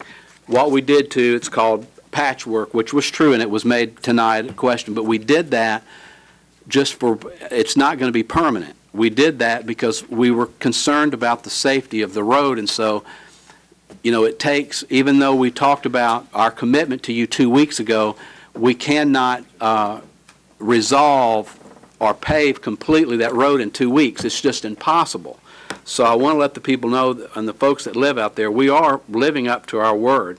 Our words are bond on this in this board, and we're excited to help you. I mean, we really are. And so just when you see those 4 patches, you know, I know it looks bad, because I've seen it. I've been out there to look at it too. In fact, I drove it today, and it doesn't look good, but it's better now just for safety purposes than what was there. That doesn't mean that we're not going to do the sides of the road or pave the road or anything like that. We are going to do it, and we're in the process. Since our last meeting 2 weeks ago, the very next day we were out there working and assessing on what the city needed to do on Drakes Creek Road. So I want to let you know that I know there's been some comments tonight that have been made, and I always appreciate comments, because I don't look at them as some folks, when they'll call, God, Skidmore, they just rake you over the coals, man. Well, I don't look at it that way, because I look at criticism constructively, because by you telling us what you feel, I think it makes us all on this board better aldermen. So I don't get offended by that, because I think you're helping us help you more. So I don't, you know, so I'll just let you all know that when you come up here, you know, don't feel like don't hold back. Let us know what you feel. Because I take it as constructive criticism, and I think this board takes it. Sometimes we get a little hot under the collar at each other up here, but we understand your feelings and how you feel, and that goes for any problem that you have. Every alderman that I've worked with up here. Now, in saying that, what we did tonight, we got an update on Drakes Creek resurfacing. We have found what we have done, instead of spending and doing, okay, I've already told you about the cutting and patching that we've done. What we have done, and I'm going to ask Chip Moore, our Public Works Director, because we were talking about the money that is being spent here on the Drakes Creek Road, and what we were going to have to do in terms of going into some of these funding from developers. What we have done, we have taken the 2 weeks since we've told you what we were going to do and how we were going to spend it. We have found in our research in the city budget that we have now, where we're not going to have to take that money that is earmarked from Durham Farms and other subdivisions out there, because we really want to hold that money and for the future of Hendersonville and for the development and the community out in that area. So Chip, do you want to go ahead and tell them what we have found in our research and finance as well as in Public Works?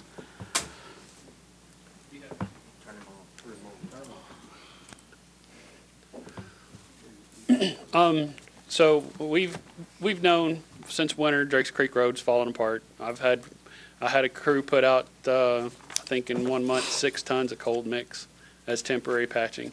That's all it is, because it's not going to last. So we had our pavement management program, and so we had our list of roads that we were trying to attack. It wasn't until today that I got my final bill for that last road section that we're hitting up in Homestead Place. So with that said, I think that was around $120,000. So having that number with the amount that we had just passed the resolution that we're not going to do the 500,000 for seal coats, we're only going to do what's in the bid, which is 360 something. I'm able to look at that, look at what we encumbered, and I believe we have approximately $400,000 that we can put on that road. Meeting with our vendor, what the plan is, they were out there every day for the last week with our engineers, with our inspectors. We have to be a little cautious out there because when that area is out there is annexed, it doesn't necessarily mean we have 50 feet of right of way. So instead of going out and spending the next 3 or 4 months surveying what we have, we're going to go through what we believe we can work in, and we're going to start doing some major work out there. I don't want to open the road up before the 4th of July holiday and make a mess. I think that'll just cause a huge amount of difficulty. So what we hope to do is after the 4th of July holiday, there's a bunch of trees that need to come out. We have some utilities that have to be marked. We have one pipe we have to completely replace, and we have one pipe we have to extend on both sides. So we're going to start all that work the week after the 4th of July. In the meantime, our vendor's going to be using our old contract, hopefully. He's going to go see if he can apply all this under our old contract because we had a new one. It's going to become active on July 1st, but we have some better prices, and since we started this job before July 1st, he's going to try to honor it under the old contract to save us a little money. And so we've marked all the places out there that we have to dig out the subgrade that's soft. You can see them. And everything that's done what we call pumped, when as a heavy truck drives over it, it goes down and comes back up, which that's how you make a pothole. You know, we're going to have to dig all of those out. And we're going to dig all those out individually, improve the subgrade so it can take the weight of these heavy trucks. And all this takes time.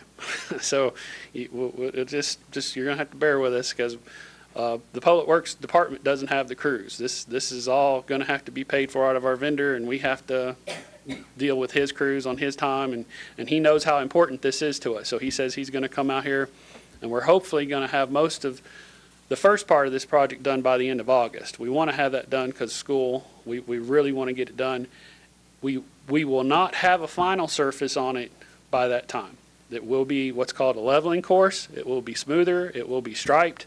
The potholes won't be there. The cross sections will be better. And everywhere we can put an 18-inch shoulder, we will have an 18-inch shoulder. So that's our goal. So we hope to have all this done by the end of August. And we have to let that ride and sit so we can see if the heavy traffic, if we missed any soft places. And if we did, we'll go back and fix those because they'll show up in 30 days. And once we fix those, then we can come through and do a complete overlay. That may be this spring, depending on weather, because once it gets cold, you can't pave anymore. So, but at least you'll have a better driving surface that will be striped and hopefully have some shoulders by the end of August. Okay. Anything else you want to add to that? No. All right. So so to let everybody know, we are working on that. And like I said 2 weeks ago, and I told you all and that are here tonight that were there, and as the rest of this board, we recognize this is a problem out there. And, you know, there was a comment made to me. I was in Kroger's getting my mama's medication the other day, and a guy came and said, "Hey, I watched that," and he said, "You know, you knew about that." He goes, "Skid?" He goes, "Skid, you knew about that road before." And I said, "Yeah, we did, but I've never said that we didn't know about that road. It's just we didn't have the money to get out there and correct that problem. We had other things that were going on, and we do now. And not saying that we could have gotten to it sooner. I don't know that. But but this is what I do know. I know we're working on it. We're going to get it done. We're going to get not the final coat. That'll come later, depending on, but we're going to get it out there. The safety's the issue. We're going to take care of that. We're going to make sure that you've got a level road out there when it's school time. We've promised you that, and we're going to live up to that agreement because we are your government, and we recognize that, and we want to do what you tell us to do and what's right, and we're going to do that. And we're going to do it in Public Works, and we're going to do it as a Board of Mayor and Aldermen because that's what you elected us to do. Everyone in this room, and we're going to abide by what we said. I can promise you that. And if there's anything, and in closing,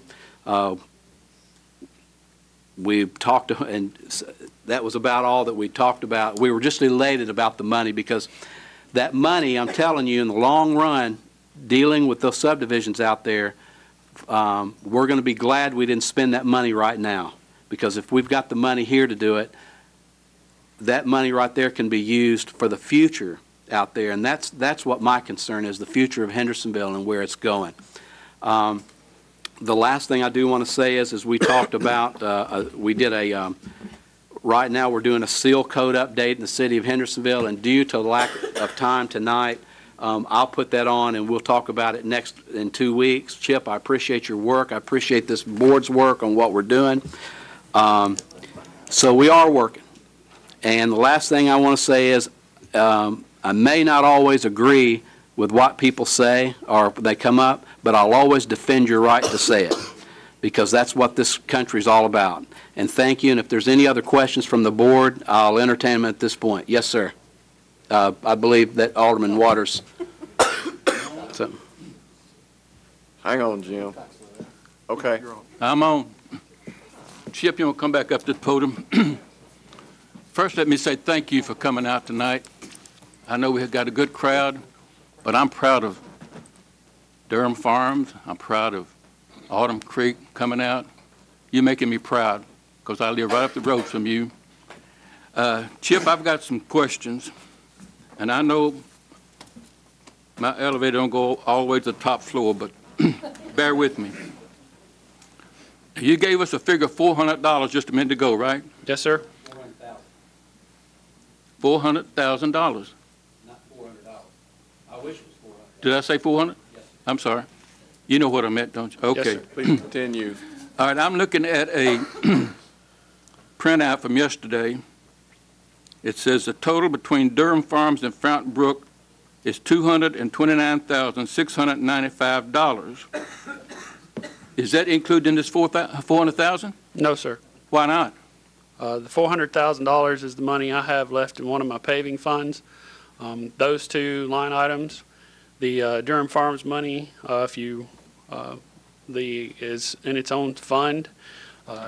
We have been for a long time planning to use it for the capital project improvement of raising the intersection at Stop 30 and Drakes Creek. Those monies would go towards our 20% match, so that we would have more money to do that project and not have to hit if there are problems, if there are expenditures that we haven't foreseen. That money will be there so that we won't have to appropriate it. The other contributions from developers, that money will roll, it's my understanding, into the general fund. And so that'll just, go into that fund balance. But we didn't need those monies to pave that road. Chip, I have to agree with my Public Works chairman last meeting. This money needs to go into a line item. It don't need to go into general funds. Now, is this $295,000, is it in line item or is it in general funds? The amount that's, I think it's whatever the Durham Farm amount is, I don't know off the top of my head. That is for Durham Farm. The contributions from developers that they do for payment in lieu of, that will go into the general fund. It goes where? The general fund, if not appropriated. Well, how does that help Drakes Creek down that way if it's going to the general fund? Why don't we just put it in a line item from the developer that's building that subdivision out there? Well, the line item for the Drakes Creek, if you're talking about Durham Farms, those are specifically for Drakes Creek Road and can't be used anywhere else. The contributions from developer item is from developers all over the city. And so we can use those monies to fix sidewalks that they didn't do, or install sidewalks they didn't do, or other things that we had plans for. We use that money. And so what I would just want to say is we have enough money in State Street aid that I can go ahead and encumber that $400,000 if the board wants me to tonight, and go ahead and get the road done. We don't have to touch those two funds until we have to. I'm on the board, but I also live out there, and I'm embarrassed. Now, the chairman, he mentioned y'all, we've been working. I haven't seen nothing out there. I go out there every day. I've got people I visit every day. I haven't seen anything in the last 2 weeks.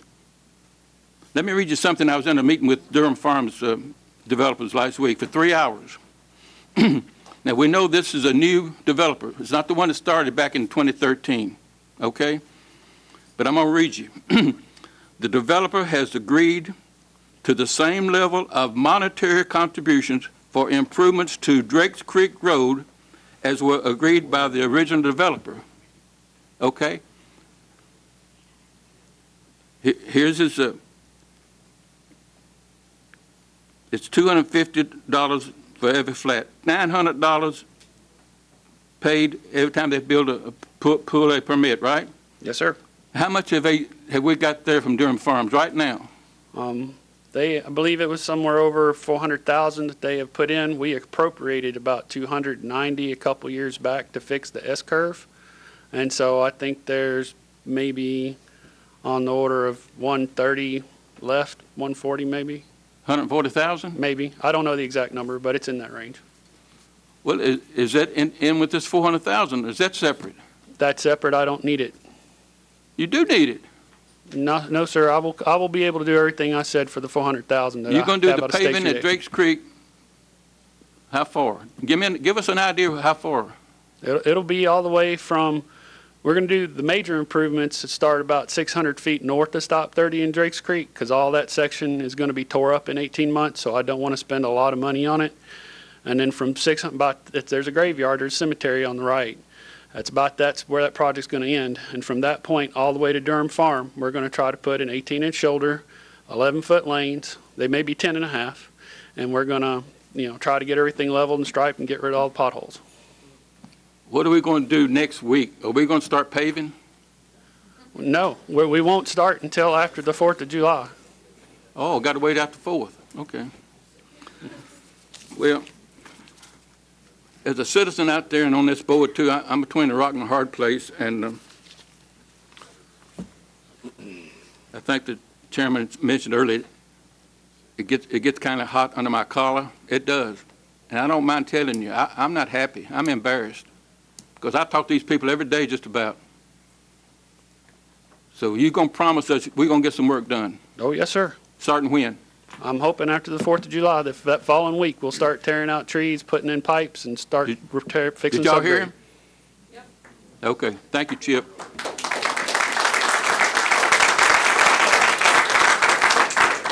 Is that all, Mr. Waters? Alderman Woodcock? Thank you, Vice Mayor. I watched the video from 2 weeks ago, and before I left, I made sure that Anderson Road was included. And it was the entire meeting, but tonight I've only heard Drakes Creek. Will you confirm that Anderson Road is also going to be improved the way Drakes Creek will be? Yes, that we will. Once we get staged out of Drakes Creek, we're going to, whatever's left over, that 400, which I think is maybe 50,000, we'll transfer that on to Anderson Lane. And there are sections of Anderson Lane that are already in the pavement management program that are staged to do next fiscal year, and the portions of Durham Farm that were going to be done next fiscal year were staged for it. We'll shift those to Anderson too. So all those dollars are going to go to Anderson. I can't give you a limit right now because I don't know the amount of money. Right, but it sounds. I apologize. I just said on Drakes Creek this evening because there were people here about Drakes Creek, but that does include Anderson. Right, thank you. But I'm hearing that you may not have the figures, but you're committing that Anderson Road and Drakes Creek will be fixed next the exact fiscal same year. way in that manner. Okay. Personally, I don't care where you get the money from, Pot A or Pot B, as long as the two roads get fixed. The way I look at it, we determine the roads, the professionals find the money and the proper way to do it. So I'm happy. Thank you. I'm glad to hear that. Thank you. And Mr. Campbell, just 1 second, Yes, if you sir. don't mind. Let me get to Mr. Campbell. He's been very patient, and then I'll come back to you. Yes, sir. Thank you, Mr. Chairman. Yes, Chip, we've talked about this in our Public Works Committee meetings before about the pot of money that like Durham Farms is putting in, the amount of money. The reason why we want to leave that money alone is for when we turn Drakes Creek into an arterial feeder. We're fixing the road right now, paving it. It's not going to be an arterial feeder. That's coming down the pike. That's when we spend probably $2.5, $3 million on that road. It's a big difference. Pave it or arterial feeder. And that's when I'll have sidewalks down it and a whole bunch of other things going on. So I want the people to understand that too. There's two separate issues there. And that's why we're leaving that money that Chip talked about, the $400,000 or so, in that fund because we get matching funds at MPO. If we get this project on the MPO, Municipal Planning Organization, we have several programs on there right now.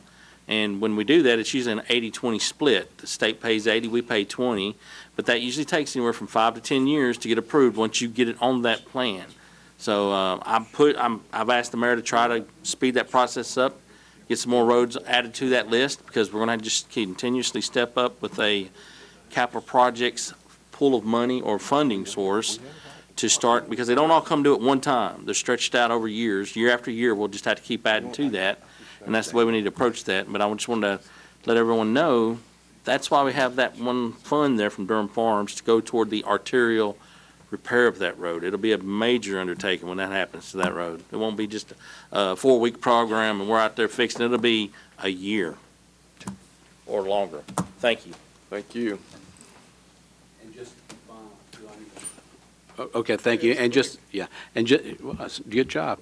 And just finally to the board, I want to let everybody know that, you know, this really has not deviated from our paving plan that we paid for, because Drakes Creek Road, parts of it were in that paving plan. So I want to let everybody know that in all the other wards, this project has not affected the paving that will be going on in your respective wards. I want to let everybody know that, and including mine, because everybody is just as important up here, you know, than one particular ward. So I want to let you all know that because of this, and I'm actually proud of that fact that we were able to do that, to go back into committee and study this and spend time on it and look at it, and able to come to this where everybody, I think, is going to be still right on schedule with this paving plan, and I'm excited that it's a good deal. So we're on our way. Let the folks know we're not going away. We're out there hustling and working, and we've got the money, and we're going to start hitting it hard after July 4th holiday. Thank you, Mayor. All right. Oh, one other thing. We have like I've cut you off, Mark. 5-minute break? Or just... Hang on 1 second. We got to get our reports, guys. We are. Oh, okay. Wait a minute, Matt Stamford was on. Yes, sir. Hurry up.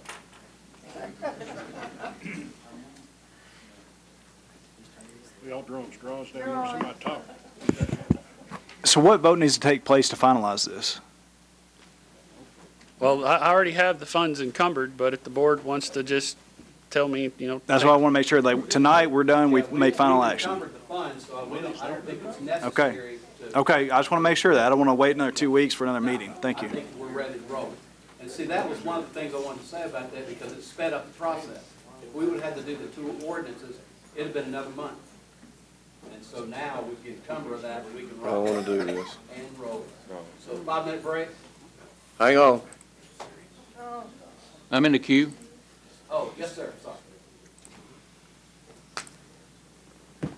Am I on? You're on? Yeah, Well, bless your heart, Vice Mayor. I got kind of messed up while ago. I didn't finish what I wanted to say. Oh. Durham Farms, and here's the paperwork I got at the meeting. They're going to build 1,090 homes, okay, in Durham Farms. That's $900 per bit, right? That's a lot of money. Now, how often do they turn the money in? They don't do it every time they pull a permit, I know. I believe it is every time they pull a permit. Sometimes they'll pull 10 or 20 at a time, but it is each time a permit is pulled. That's the way it's designated on the plan. And that goes where? That goes into a line item that says, I think it's Durham Farm payments in lieu of, but it has its own specific line item. Okay. I want to make sure everybody knows that if they've donated a lot of property to the city out there, let me got find. anything else, Mr. Waters? Let me find it right quick. Looking for it. 75 acres that they've donated, plus they're contributing property to our fire hall that we hope to get built someday down there. So these are, This is a big organization, and we need to step up to the plate and fix Drakes Creek Road going into Durham's Farm. Thank you, Chip. Thank you, Vice Mayor. All right, there's been a motion to adjourn for how long you guys want? 5 minutes. Done, let's do it. Peace be with you, brother. 5 minutes. Aldermen, take their seats, please.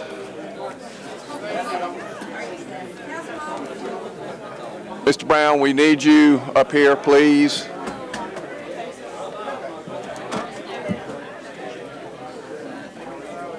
Who? I'm going to try to Keep- be first here if you'll help me. Do what? I'm going to try to be first here if you'll help me. What do you mean be first? Oh.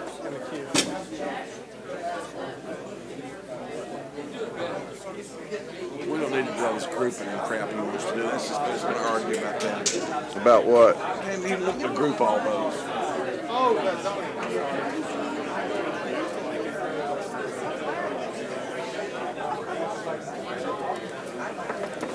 Okay, let's get started.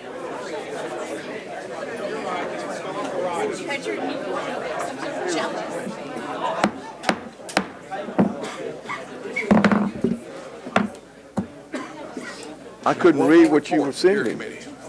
You sent me a text. I think that's from Tina. It said KF. Well, I probably,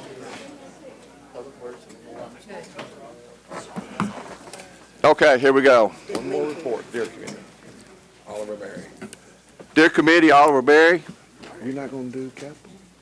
You're not going to do that? We can do capital next time. Okay. I just want to get going. Yeah, I know. I'm going to turn you on right now. There you go. Okay, thank you so much for letting me speak to you again. You have the deer feeding ordinance before you again. Let's get that thing reinstated so that I don't have to show up here once every couple of years and beg to reinstate it, and no sunset on it this time.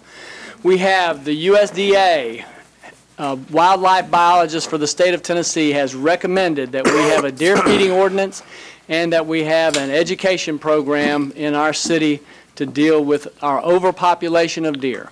We have TWRA, wildlife biologist for the state, recommend that we have a deer feeding ordinance.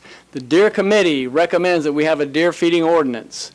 Commander Harbsmeyer with the City of Hendersonville Police recommends that we have a deer feeding ordinance, and he's pointed out the statistics to me for the past 10 years, deer collisions with cars. If you just look at that alone, we've gone from 50 a year about 10 years ago up until 2017, we had 75 collisions with deer. We still have overpopulation of deer. We still have people coming to our committee about every month complaining that deer are eating their roses, their daylilies, their azaleas, and so on. And there are deer in every ward of the city.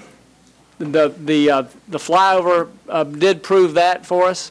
The last one that the USDA did. And so I, as the chairman of the deer feeding of the deer committee, recommend that we reinstate this ordinance.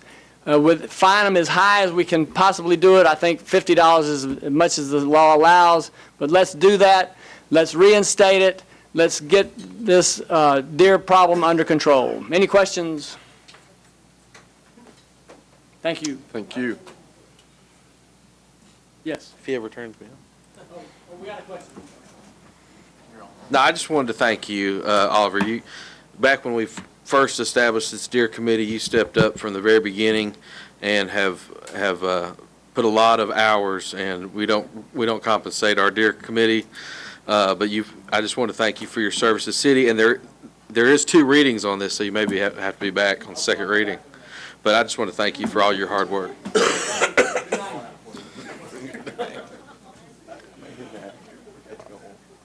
Mr. Campbell? We do feed them.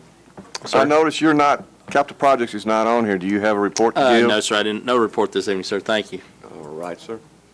All right, let's get into it. Item A, second reading of ordinance 2018-21, an ordinance amending budget ordinance 2017-23 by appropriating funds for changes to the City of Hendersonville work periods in fiscal year 2018. Is there a motion? so moved. We have a motion and a proper second. Any questions? All in favor say aye. Aye. Is there any opposition? Second reading of ordinance 2018-22, an ordinance to adopt the city budget and to appropriate funds for fiscal year 2018-19. Is there a motion? Is there a second? Second. We have a motion and a second. Is there any questions? Conversation? Thank you, Mr. Vice Mayor. I'm going to simplify this. Instead of grouping all of these together, we'll take them one at a time. Here's the situation that we're in. This is second reading of a budget that has been presented and then been amended, presented by the mayor, and then amended by this board after some considerable time at our last meeting. I don't think we're done with that discussion yet. I think any member of this board deserves to have a seat at the table when we have that discussion, but no one more than the mayor who's going to be responsible for administering this budget over the next year. I wrote 2 weeks ago after the meeting that budget making is cooperative, it's not a competitive situation, and that there is we involved in this. There's not an us and they. And I think in the spirit of that, and especially the consideration of situation the mayor is in right now with his family, I support his decision to not be here. I would not want to be in his situation and even have to consider making that choice. In the spirit of that, I would like that we defer this budget. I'm sorry, let me take that back. We take the recommendation of staff who has advised us that we can pass this budget on second reading, and then this board can amend it at any time. And I think that time should be the first appropriate time, the first meeting where the mayor can be here and the board can be here as well to fully engage in that conversation. Now, what this is going to do is going to require us to display some honor. This is a budget that I did not vote for on first reading. I do not support it, but I will vote yes on this with the understanding that we will come back and be able to have this debate.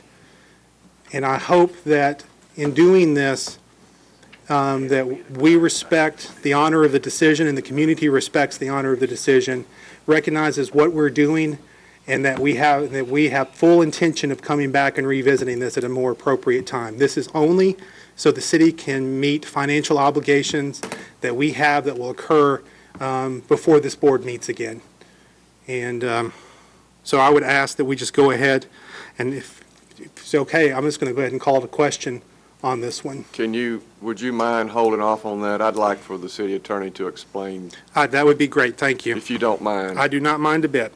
Mr. Bradley, would you explain that, please, sir? I just want to clarify that when we say we can come back to it, it's like we do every year. We could always amend the budget ordinance, but it will take another ordinance that will take 2 readings to amend this. It's not just a matter of reconsidering what we're doing tonight. So I just want to make clear that anything we do is going to, once this passes, anything we do is going to take another ordinance that will take 2 readings.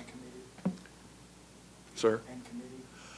Well, that's our usual procedure was to go through committees. I mean, we can always suspend that requirement by 7 votes of this board. It's one of those that it will take 7 votes no matter what we do. And I just think I've been here, this is my 18th budget. I think maybe there's been one time, I'm trying to remember if we ever had a case where a mayor was not here, but that was a budget that was not contentious by second reading. It was, I think, passed almost unanimously by the board in the first reading, and there were no amendments on the second reading. And I just think, regardless of whoever the mayor is, I think that this is the appropriate choice. Okay. Mr. Skidmore? Yes, sir. Thank you, Mayor. I appreciate the board's indulgence and time on this issue. We do, and it's at the board's discretion, and we're not offended if you want to wait on this. We've got a slide. How many slides is it?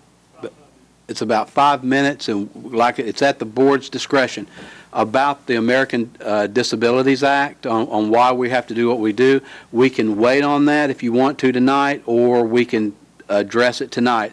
And like I said, we're certainly not offended either way. It's up to the board what your direction. That's all right. Whatever direction you would like for us to do. Hang on. Do you want back to say something else? No, sir. That was just my Okay. It's up to what. Ms. Petrelli? I would like to concur with the senior alderman from Ward 1. I would like to see the presentation. I don't think it would hurt if we see it twice. I think ADA is something so important that it should not be left out of the budget. I don't care if we're amending the budget in the next month. It's that important. I'm not going to turn my back on citizens in this community. So I would like to see the presentation, and I encourage you all to also. Arlene? Oh, excuse me, Oh. Ms. Cunningham, I'm sorry. Thank you, Vice Mayor Hamilton Frost. Yes, I concur. I'd like to see the presentation, and I am almost kind of embarrassed that it took us 28 years to even recognize that we need to do something here at this city for our most vulnerable citizens. It's kind of embarrassing. It really is embarrassing. Just coming from a mother of a 44-year-old son in a wheelchair.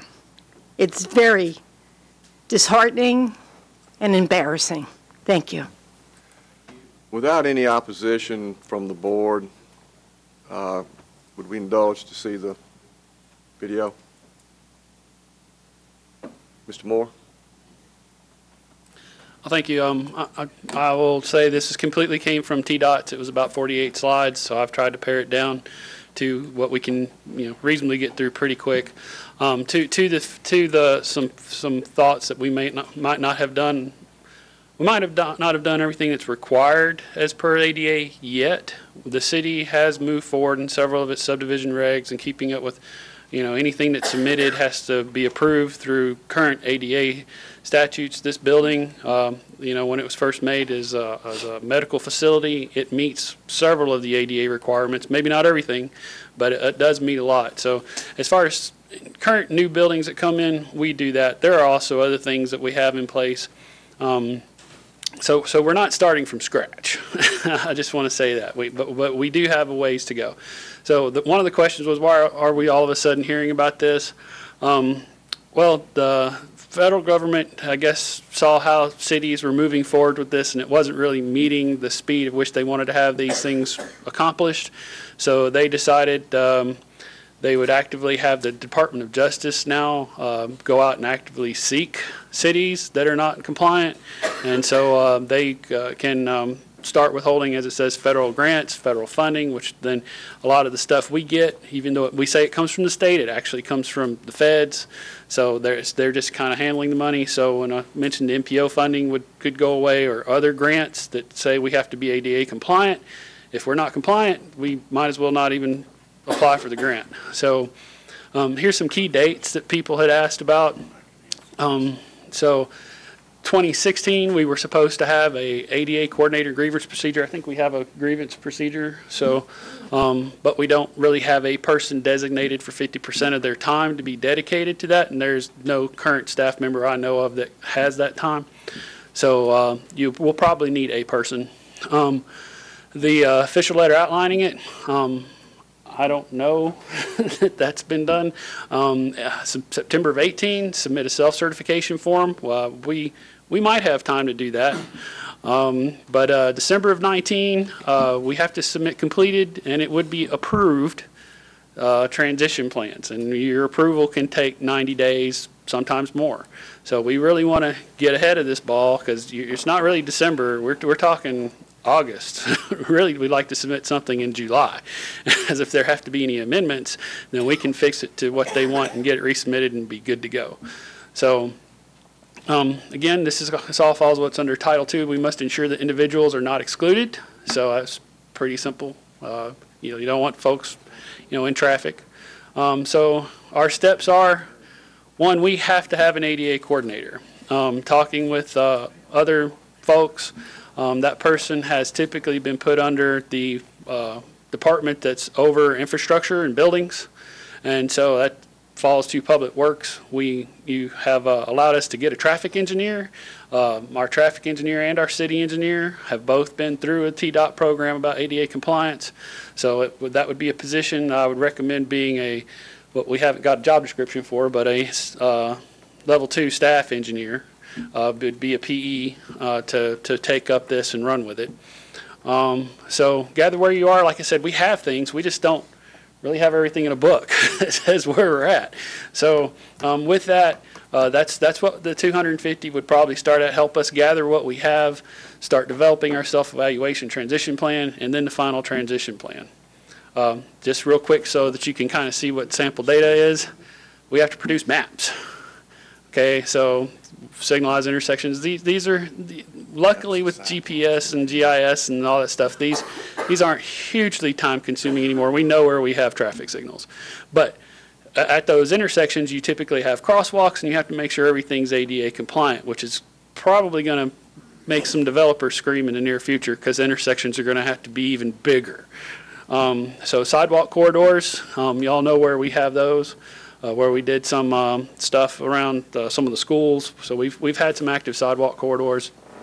Transit, well, we honestly don't have too much of that. But buildings and parking lots, we do have those. So we have to make sure we note where all those are, what the facilities are.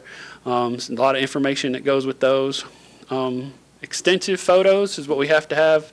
We have detailed data collection forms, and these are what we're looking at. These are the photos. This is the data. At every ramp on every sidewalk, this is what they expect. So this is not something that you can go out and finish with 2 people in a week. This is pretty intense with GPS data, people out there taking measurements.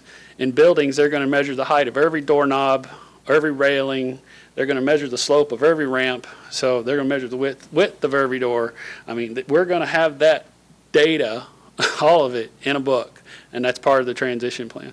So just some more sample project data, and that's it. So I just wanted to let you know that's the scope of what we're looking at and what can happen if we don't. Okay, Mr. Brown? The block grant money that we receive each year. Not on yet, hang on. Almost. Not anymore. Are you on? I think you're on now, aren't you?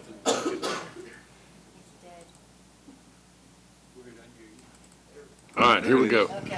The block grant money, if I understand it, that we receive each year through our planning department, there's a chance that we could lose that money as well, as long as if we're not compliant.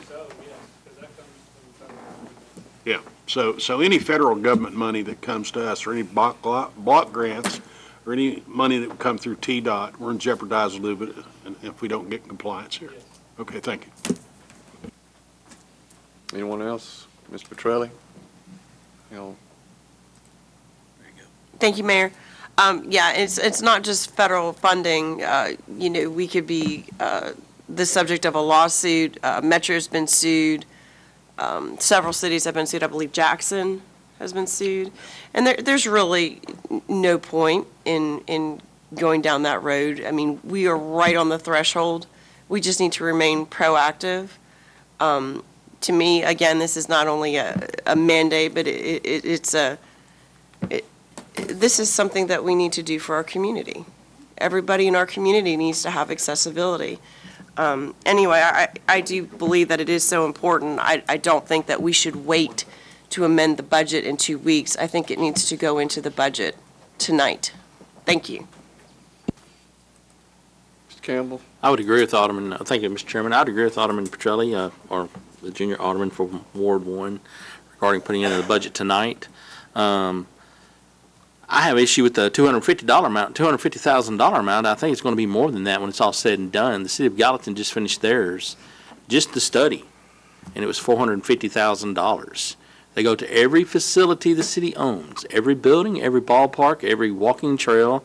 They measure it all, and just start thinking about all of them. What he showed the pictures of, the amount of data that will be collected and all the information. So 250 is a good start. I think it will go up by the time it's all said and done. I just want to point that out. But I am in favor of moving this project forward. It should have been done a long time ago.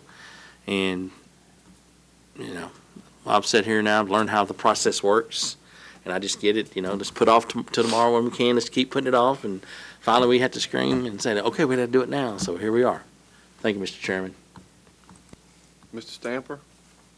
Thank you, Mayor. I'm a little bit confused. First we pulled it off the agenda, then we added it back on with the idea that we're going to group, and then we're going to take them one at a time, and now we're talking about amending the budget. And so it seems like, I guess, I'm confused about what the overall intent of the will of this board is, to continue on and vote with the 12 members present and, do our normal thing, because that's what the last two speakers have indicated, that sound like they wanted to add it back tonight.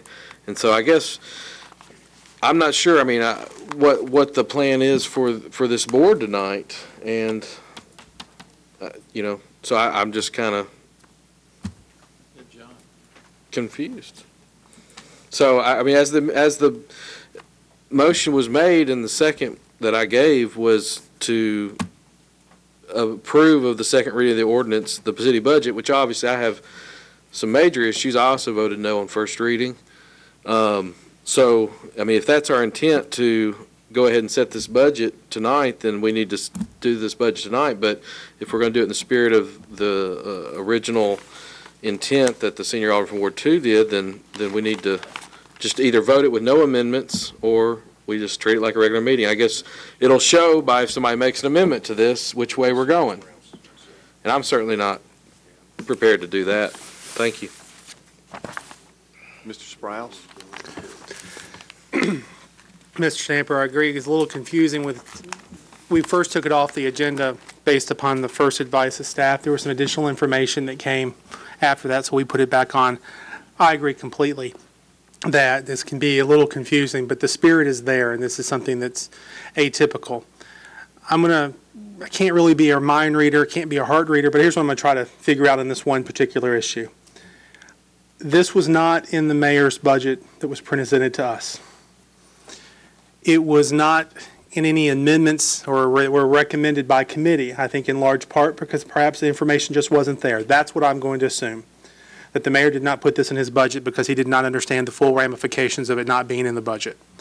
I would like to think that if he were here tonight and that amendment were made, he would support that amendment wholeheartedly. Now, what I don't want to do is to get into the other areas that are more gray. Now, the good thing about it down the road, as Mr. Bradley pointed out, you bring a new budget ordinance to us. Should we pass this tonight with limited discussion, limited debate, limited amendments, that gives the mayor the opportunity to bring us back a budget, to really get a do-over.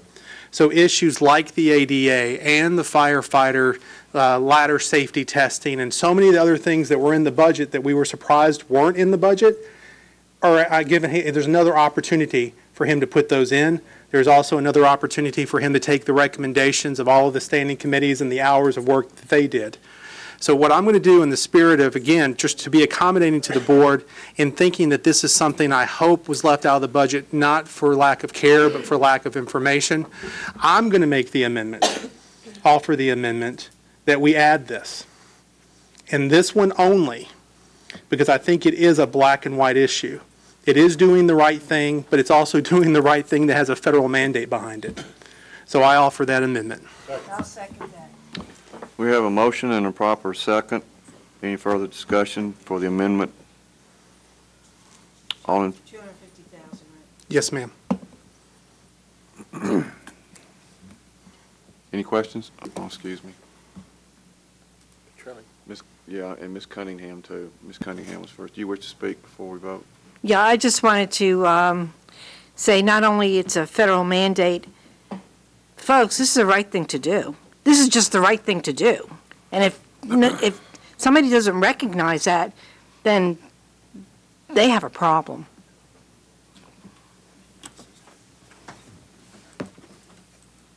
Ms. Petrelli? Thank you, Mayor. Did I not make a proper motion to amend the budget for the ADA? Or was it just a thoughtful suggestion? I thought you made a statement, but it wasn't in the form of a motion. That's fine. Thank you. Let's vote quickly. Those Any further questions? All in favor of the amendment adding 250 back in, say aye. Aye. Is there any opposition? 11-1 abstention. Okay. Second reading of ordinance 2018-23, an ordinance fixing the rate of taxation in the city of Hendersonville. What? Oh, I thought we just voted on the amendment, didn't we? Okay, now on the main motion, 2018-22. All in favor, say aye. Aye. Is there any opposition? No.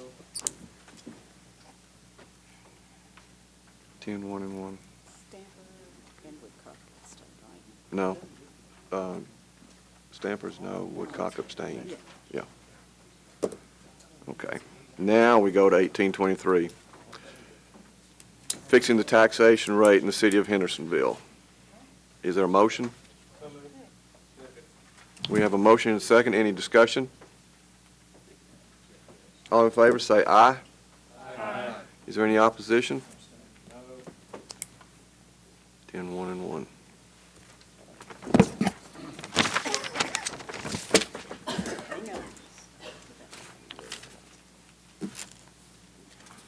Second reading of ordinance 2018-24, an ordinance imposing a fee in the amount of $293 for the purpose of funding the universal system of domestic garbage collection and disposal. Is there a motion?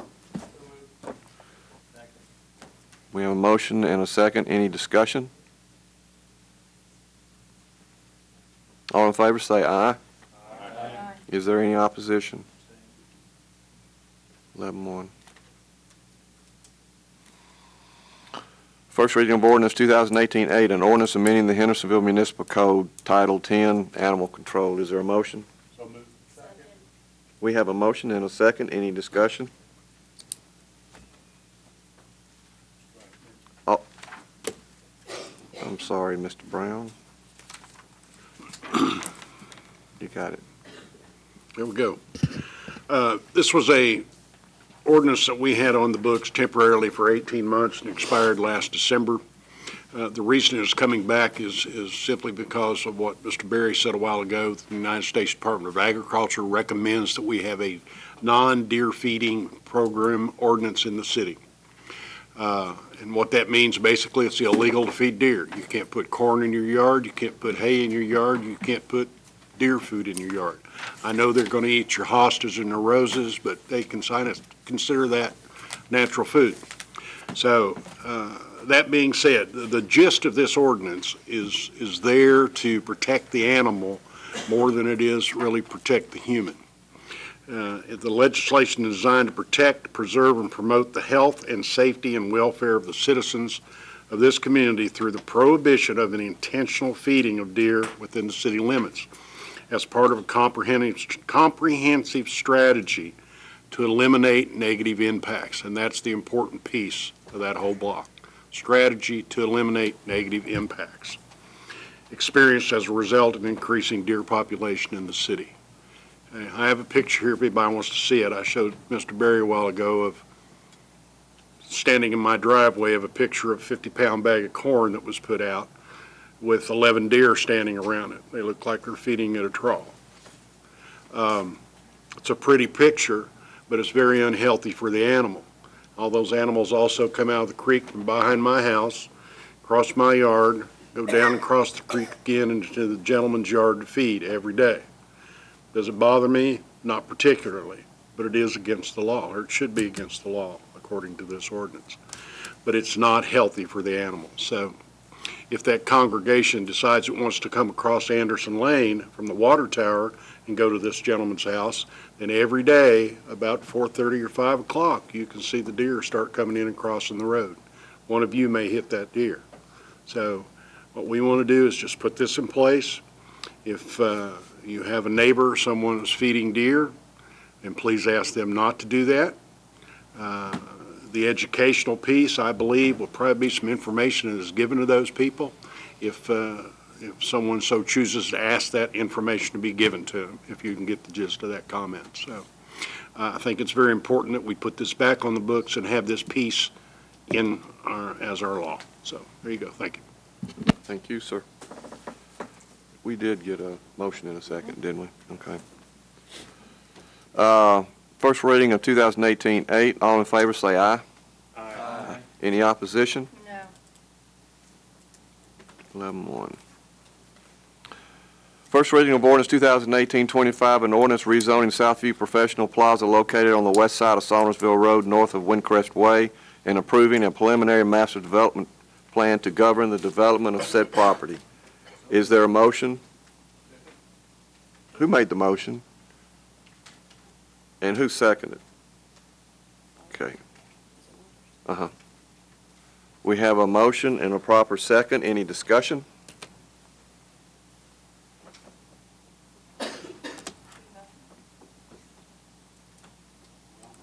Mr. Woodcock?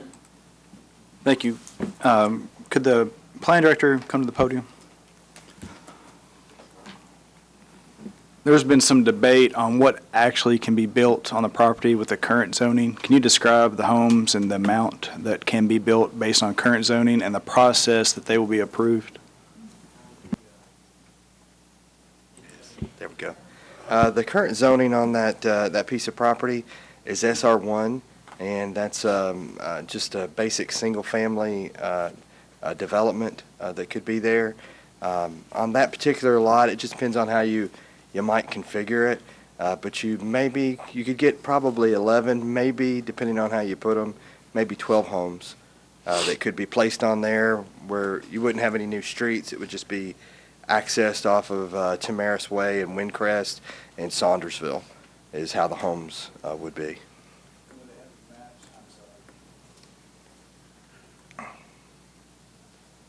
Are you off? I can't remember what green means. Yeah, I think you are now. Will they match the design of Windcrest homes? Hopefully they would if something like that was done, but there's no requirement to require that to happen. If it's developed residentially, will it come before this board for a vote? No. Will it go before the planning commission? Probably just for the subdivision of the property, but not like a rezoning, and it wouldn't be a planned development because it's less than 5 acres, so it wouldn't be something that could come before for a planned development, and it would have to be single-family homes. It couldn't be townhomes or multifamily unless there was a rezoning similar to what they're requesting tonight to do that. As far as the quality of the homes or what it could be, I mean, there really wouldn't be a lot of like design review. A lot of that kicks in when we have planned development. A lot of the different design review things would kick in. It wouldn't kick in for that. It doesn't mean it would be substandard looking housing, but it's not guaranteeing that it would be of the quality that's there in the neighborhood now. So it would depend on who developed the property. So hopefully it's a good developer, it'd be nice homes, but it could potentially be the opposite. Yeah, and it's a little, for the depth of the area that's left there, if it was a little bit deeper, you could do a little bit more that would, probably lean it more toward, a lot of different types of layouts. But with the shallowness of it, it kind of, in looking at it, you could get maybe 11 lots or so by not creating a new road. But if you created a new road, kind of bisecting it, you still get about 10 or 11 lots. So there probably wouldn't really be a reason why a developer would want to put a road through there. If they do 11 homes, what size homes would be on the lots? Yeah, there'd be no requirement on what that would be, depending on who developed it, whatever maybe minimum requirements they had or might, that they might say that there's a certain square footage, but there would be nothing that we would have that would trigger that. It would have to meet building codes as far as the size of the homes, but there'd be nothing to say they had to be a certain square footage. I know this passed general, but has the developer offered anything since general committee meeting? The developer's here tonight, and he may have something. I'm not familiar with what. There was some discussion at general, encouraging the developer to come up with some additional things. He can probably address that as to what that they've come up with. Move to suspend rules. Okay. Second. We have a motion to suspend the rules. All in favor say aye. Aye. State your name And your company, please, sir? There's your thing up there. My name is Andy Leith. I'm with Greenlid Design, representing the owners and developers of this project. We have put together a presentation. I know it's late tonight. I know we've had a long meeting already. Definitely don't want to take too much more of your time with this. There's been some really good comments from the public tonight. But in order to explain our position, we've got some slides to show you the history of the property, why we're coming before you with this rezone request tonight, and some of the things that we are offering for some concessions to the homeowners, if you would allow that. Okay. What the planning commission do on this? Do you approve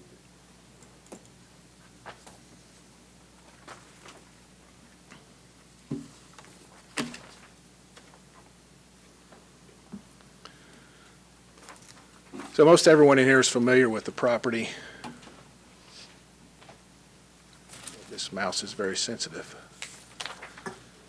So most everyone in here is very familiar with the property. It's located about 1,000 feet north of 386 off-ramp between Tamara's Way and Windcrest. It's outlined in yellow there. The property owners are Fat Farms Partners LLC. It's about 4.6 acres. And there's your legal reference and parcel ID. What you see here right now is the final plat for Windcrest Way Phase 1. This property was not included as part of that development. So this is a standalone piece of property. Even though this land was part of the land that was developed for Windcrest, it is not part of the Windcrest plat, so therefore would not come under kind of anything that Windcrest falls under as far as restrictions go. It was just labeled as future development when the developer did this. It's been said tonight and stated what I believe is accurate, that if the original developer had wanted this to be homes, he would have extended that cul-de-sac and made it homes. And we feel like it was always been the intent for this to be a different use. They just never made that in writing and formally with their plan back in the, I guess, 1990s. The existing zoning is SR1, there's the uses for it, but you all know that we can't do anything there but single family, as is stated by Mr. Free tonight. The townhouses will not work because it has to be a part of a planned development. There's your SR1 bulk regulations, 12,500 square foot minimum lot size, 75-foot minimum lot width with 10-foot side yards. So that would limit the type of home that would be able to go there. Some other design standards that even the ordinance does have some design standards in place. Those are 50% brick or stone, but vinyl is permitted. And front entry garages are allowed. There's some, if you read the design standards, there's some things that regulate that a little bit, but front entry garages, 50% vinyl is allowed in this zoning. So it's also been pointed out tonight by some of the public comments that this particular site does not lend itself to typical home construction. It's right on Saundersville Road where the traffic is there, the access to it. So that is another reason we agree with them. It does not lend itself to typical home construction.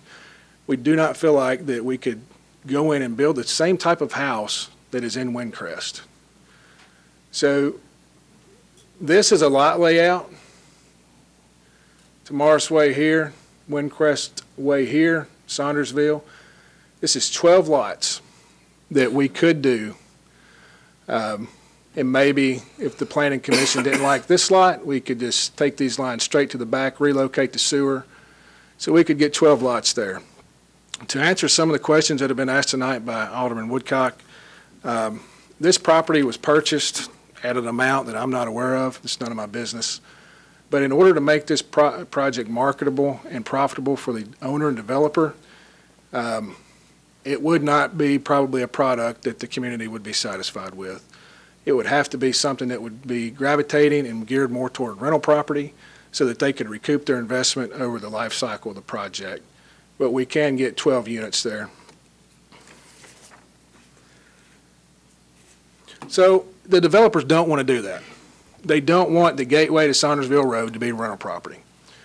So we looked at the overall area, and you have industrial here, heavy commercial, potential commercial here according to the zoning, approved commercial here with millstone, residential product here, substation, residential product in the rear, vacant lot here.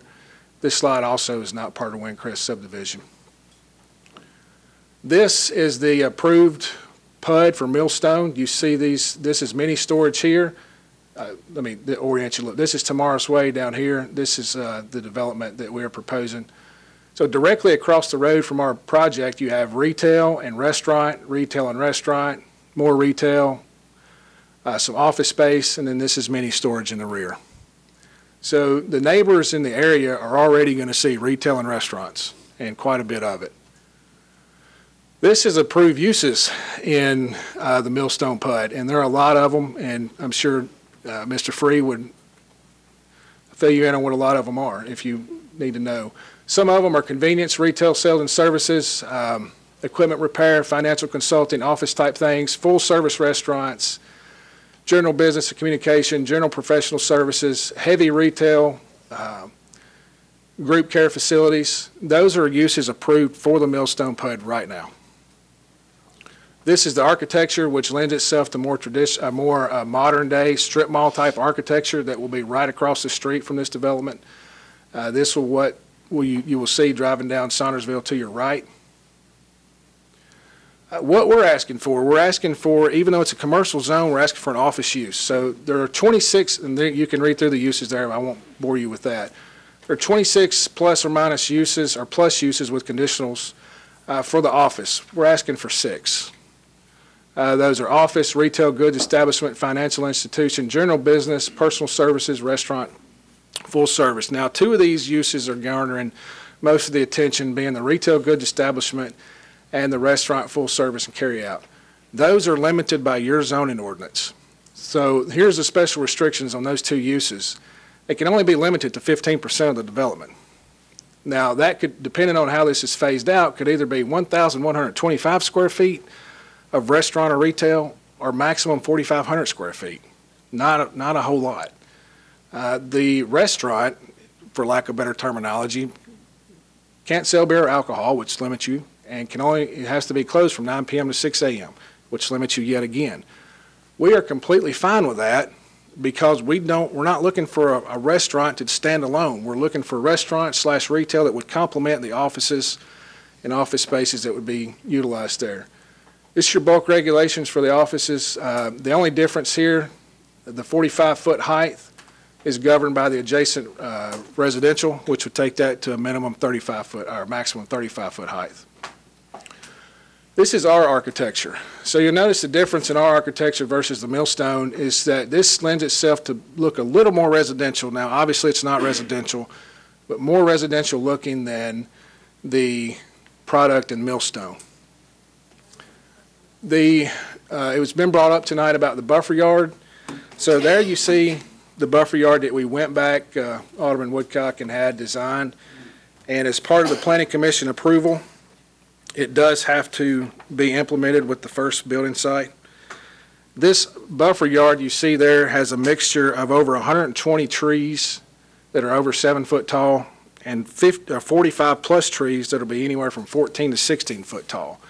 So this is not your typical buffer where they're going to go in and plant 4 or 5 foot tall trees. These trees will reach maturity much quicker than your average buffer yard is planted. So some concerns tonight. Traffic's obviously a concern, and we understand that concern. This development, like I said, is located 1,000 foot north of 386 off-ramp, so people will be able to get in and out of this development quite quickly to get off of 386 and into it, back onto 386 and home. Actually, one of the tenants that they have looking at this project is a lawyer group that's attractive to them because there's not as much traffic there, in their opinion. And they're not traveling through the downtown Indian Lake areas to get to their office space. The soft business buffer, when you're transitioning from the uses that we showed you earlier, from industrial to heavy commercial to general commercial, that could be a wide variety of uses, we feel like this office buffer with the residential look would complement the area much more so than the residential product that we would have to put there in its place. This office buffer has proven to be effective in other parts of Hendersonville, and so the last slide that I'll leave you with, this is Maple Row Boulevard. This is residential here, residential all here. And this whole development is happening right now. This aerial is not current, as there have been several projects go through the Planning Commission. But you have this residential, then you have this office-type use buffer yard, or buffer use, and then you have your heavy commercial up here. So it works, and is proven to work in other locales. So with that being said, I'll step back and answer any questions that you might have. Mr. Waters? Thank you, Vice Mayor. Did I hear you say it's only 1,000 feet from 386? The off-ramp. 1,000 feet? Yes, sir.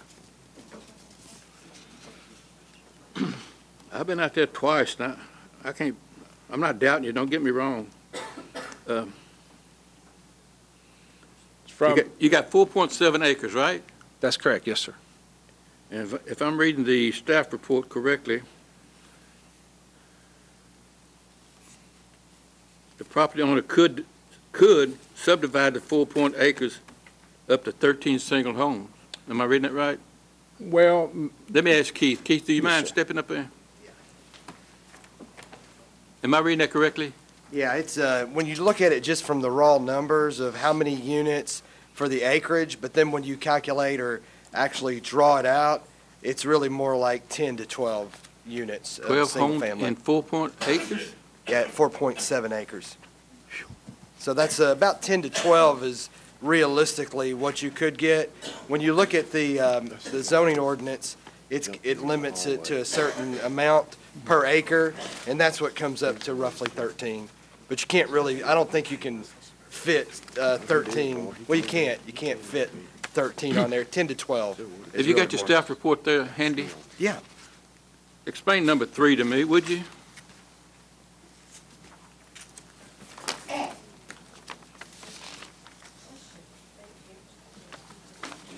Would the developer consider upgrading medians? Yes, sir. Yeah, what that was is that, if I understood it correctly, is actually the neighborhood does not have a formal way to maintain their sign and the medians. And I think people maybe have been informally doing it. And someone, the planning staff is aware of that. That's what we were asking the developer, hey, would you take over the maintenance of that or do some improvements or things like that? So that was the part of the staff comment in regards to that. Looking for a way that maybe, hey, if this gets approved, could you take care of where the sign is and the medians and keep that maintained? Just looking for a way that, might be something, if it got approved, that would be beneficial to the neighborhood. Well, I've been out there twice, and I tell you what, I've been to Indianapolis Speedway, but Saundersville Road coming over that hill, you're taking your life in your own hands. I tell you, it took me at least 2 minutes to get out, and I had to floorboard it. Yeah. I don't like to cast my vote in another ward. I think it's my duty to hear from the aldermen in those wards.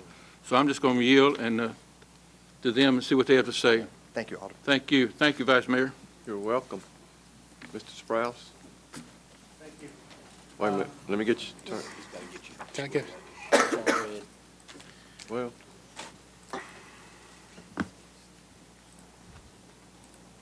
All right, cleared for takeoff. One of the things I just want to point out, when we've talked a lot of times over the years about increased standards, improved standards within zoning and planning. When you see those restrictions there, the restrictions that are already in place about the hours of operation and whether or not alcohol can be served and those sorts of things, that's the result of that work. So when we talk about that, those are the type of things we talk about. And we've had similar regulations and improvements and additional restrictions in residential and other types of zoning. So I want to thank past boards for putting that in place and thank their staff for helping us develop those and also put it in place. I had a couple of questions I think you've already touched on, a little bit about the buffer and the nature of the buffer. And I think it's kind of important to talk out that the requirements about minimum buffering that's really a technical question. Are you going to satisfy the city's minimum requirements? And the answer is going to be yes. Of course. But you've since demonstrated how that's going to go beyond that. And Keith, you may want to talk a little bit about this, because buffering was one of the issues we talked about in general committee that we left, that we hope we could see some improvement between general and now. But the other one had to deal with access, and we talked about parking and access, and and this could be more of a general planning concept question about how to place parking when addressing the road and orientation of the road and the building. Why is that a better buffer behind the building as opposed? But then also is the concern that I would have about if it were residential and driveway cuts. And then also the number of access points to the parking lot is being proposed. Could y'all address that a little bit as well? Because if there is the issue of traffic on there is an issue of traffic on Saundersville Road, how would it look like from a residential standpoint? How many driveway cuts would we have? How many points of access, and how would that affect the traffic flow? Sure. Well, if I speak out of turn, you interrupt me. Thank you. So with the residential layout that I proposed to you, there would be at least 2 different shared driveways off of so 2 cuts off Saundersville to serve 4 lots. The remaining, there would be 4 cuts off of Tamar's Way and 2 cuts off of Windcrest. What we're proposing with this is 1 cut off of each side street and a right in, right out off of Saundersville. So those driveways, if it goes residential, would need right and left turning movements rather than just right in, right out, which would probably be more of a detriment than the configuration there. And I'm not talking about traffic count, I'm just talking about traffic movement. Right, because the concern I have, and this is one of the reasons that the use of office as buffer between heavy commercial and residential has been important. But in even cases where it's not, if you go down further down Indian Lake Road, go down further down the Walton Ferry Peninsula in Ward 2, you will see that there's an issue with pulling out of a drive of a house when it's driveway after driveway after driveway on a very heavily traveled road. That's why in the past few years we've started to go away from that and minimize cuts. And this is going to be a bigger issue as we go into, we've mentioned down the road the improvements of this road as an artery coming through, that there's something about there being 1 or 2 major access points as opposed to a series of minor access points, perhaps as close as every 100 feet. You're exactly right. And if you look at the corridor of Saundersville, you don't start to see really the driveway cuts until you get further to the north, out where the lot sizes are 5 acres, 10 acres. All of the developments are entering and accessing off of one drive and then gets into the development at Millstone and then the other ones up and down through there. If we have to go with the residential layout, which we're not happy to do, it just wouldn't lend itself to anything but to have those cuts off of Saundersville, or the lots would be rendered useless. And we would minimize them with doing shared driveway accesses, and would also be shared access off of Tamar's Way to serve 3 lots to keep the driveway cuts down off of Saundersville. But you add to your cuts on those 2 side streets as well. And again, let's go back to the question about the placement of the parking lots. Parking lot in front of the building, or where the building's addressing the street with the parking lot behind. Yes, what sir. are the merits of both of those? Well, we looked at putting the parking in front, but we felt like that would push the building further back into the residences, so they'd just be looking up at the back side of a building. With the parking lot there, it pushes the buildings further away from the residential, so from their point of view, they're looking sort of up over the through the trees, over the trees, beyond the parking lot, into the building. We feel like with the parking in the rear is a lot more the better view to the neighborhood. Now, that's the honest to goodness truth, that we felt like that was being more responsible by putting the parking in the rear than putting it in the front and letting them look at the rear of the buildings. We were also looking at the curb appeal from Saundersville, driving down that road, looking to the left, seeing the nice architecture versus the parking lot that would be at a higher elevation related to the buildings. So, and it works with the topography of the land too, better in the rear, to be quite honest with you. Thank you.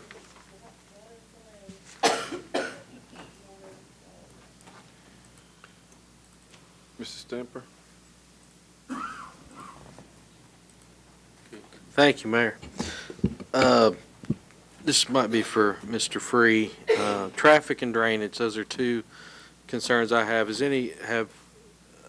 I guess a traffic study wasn't warranted or needed on this, or? No, this was one? the city engineer's office out of Public Works looks at the traffic and the drainage on this, and Yeah, maybe it's for Chip then.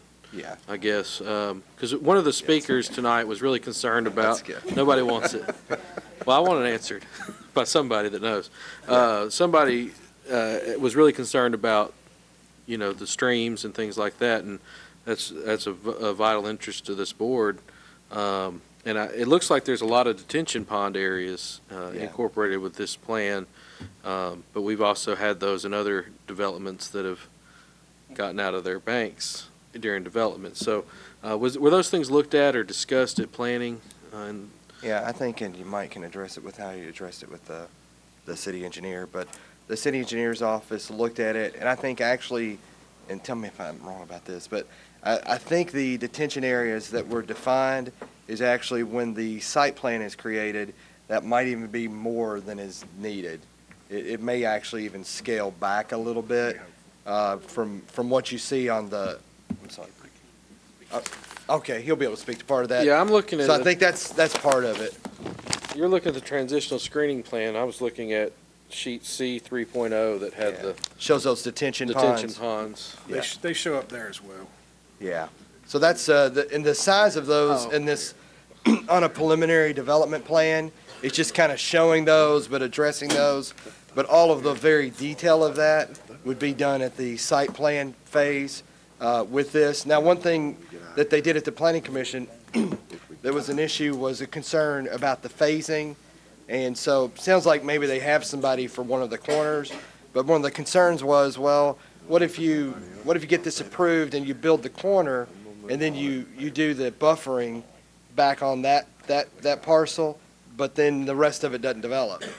So one of the requirements that the Planning Commission put on the developer was that when they build that first lot, they would have to do the whole buffer along the back side of that as well. So it would have to be done. But Chip maybe can address a drainage question. Yeah, I'm pretty sure you're referring to Norman Creek. Yeah. So, with our design review phase, once plans are under construction, we have another intermediary phase drawing that's going to show taking care of the drainage during the construction storm events. So it's a little bit more than most engineers are used to doing. So if you've been out to Norman Creek, you can see the level of detail that they then finally got to, making a lot of major berms. So we are aware of those type things, and we'll be looking for them on construction plans. Yeah, I like over detention. If you go back to the Maple Row one, if you will, your last slide there, I can tell you if this were to pass, you're going to have tenants beating down your door. All that's the very last slide, because I'm there daily. Just put in a plug for myself and my other job. No, it's getting behind the Kroger now. We had Dr. Swager here, the pediatric dentist. Remember him from a couple weeks ago, praising Jamie for stuff. His office is right there now. It's already open for business. So all that green space is actually already open for business, and all the rest of it all around is being built. There's a huge demand for the product that's out there. So I think it'd fill up as soon as it's, I don't think there'd be an issue of open spots sitting there. And one of the things to consider, Alderman, is that this project's being developed by local developers. They're not there to turn a quick project over and get out of there. They're vetting their tenants individually, so they're not looking to build a spec building and get out of Dodge. They're looking to put somebody in there that can be a long-term partner with them and the community both as well. Thank you. That addresses the questions I had, Mayor. Thank you. All right, no further discussion. We have a motion and a proper second. I'm going to ask for the roll to be called on this, please. No? Straight out. Let's do it.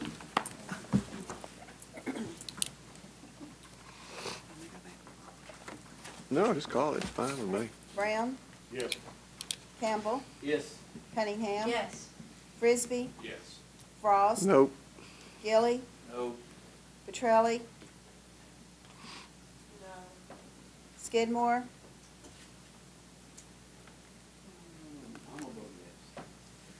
Sprouse? Yes. Stamper? Yes. Waters? Abstain. Woodcock? 7, 4, and 1. Passes. 218-25 passes first reading. 741. First reading of ordinance 2018-26, an ordinance amending the Hendersonville Municipal Code, Title 13, Section 102. You guys disappoint your city. Thank you. He's the one that... Whoa. All right, let's try this again. 2018-26, an ordinance amending the Hendersonville Municipal Code, Title 13, Section 102. Is there a motion? So moved. Motion and a second. Any questions? All in favor say aye. Aye. Any opposition? Passes unanimously. Resolution 2018-35, a resolution authorizing the city of Hendersonville to contribute to certain nonprofit organizations by appropriations in the general fund operating budget. So moved. Second. So we have a motion and a second. Any discussion? All in favor say aye. Aye. Is there any opposition? Unanimously. Can I ask who made that second? Was that you, Mr. Woodcock? Mr.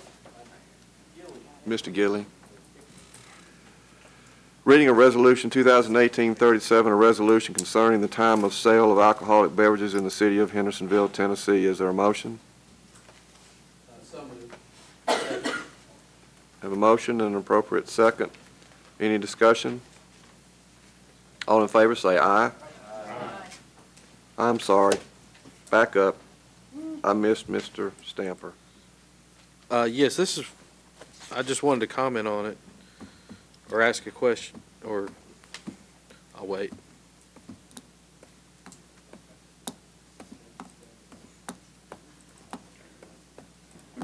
I forgot what I was going to say. No, not after all the work I did on this computer, And I apologize. This first I've seen it. It did not, obviously didn't go through my committee, and I must have been not present at the public safety. But can the maker or the sponsor kind of give us a little bit of background on this, if he doesn't mind, or John, or the city attorney, whoever? This is a result of the legislature approving liquor stores being open on Sunday in Tennessee. Now they open at 10 o'clock. So it's created a situation where you can buy beer at a liquor store on Sunday, but nobody else in town can sell alcohol on Sunday. We're probably about the only city in the state that had passed this resolution several years ago that we're repealing tonight. It makes everybody have the same hours of sale. So we're giving them 2 extra hours, basically, to be open? Or is it, because it... Well, the liquor store is already opening at 10, unless the grocery stores have the same right to sell beer as the liquor stores. On Sunday, I thought we had blue laws around here. You need to contact your state representative. The legislature has allowed liquor stores to sell liquor, beer, and wine on Sundays for the last 4 or 5 weeks now, maybe 2 months. Blue law went out of effect in 70s. So, We're going to the dogs, huh? you better read the news. I'm still a Southern Baptist. I guess I think we probably have to for consistency, but the beer board recommended this also, Mr. Stamper. well, I'm sure they did. All right, thank you.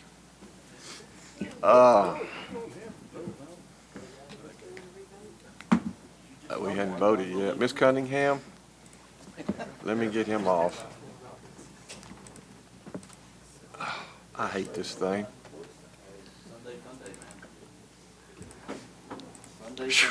Okay. Thank you, Vice Mayor. This is for the city attorney.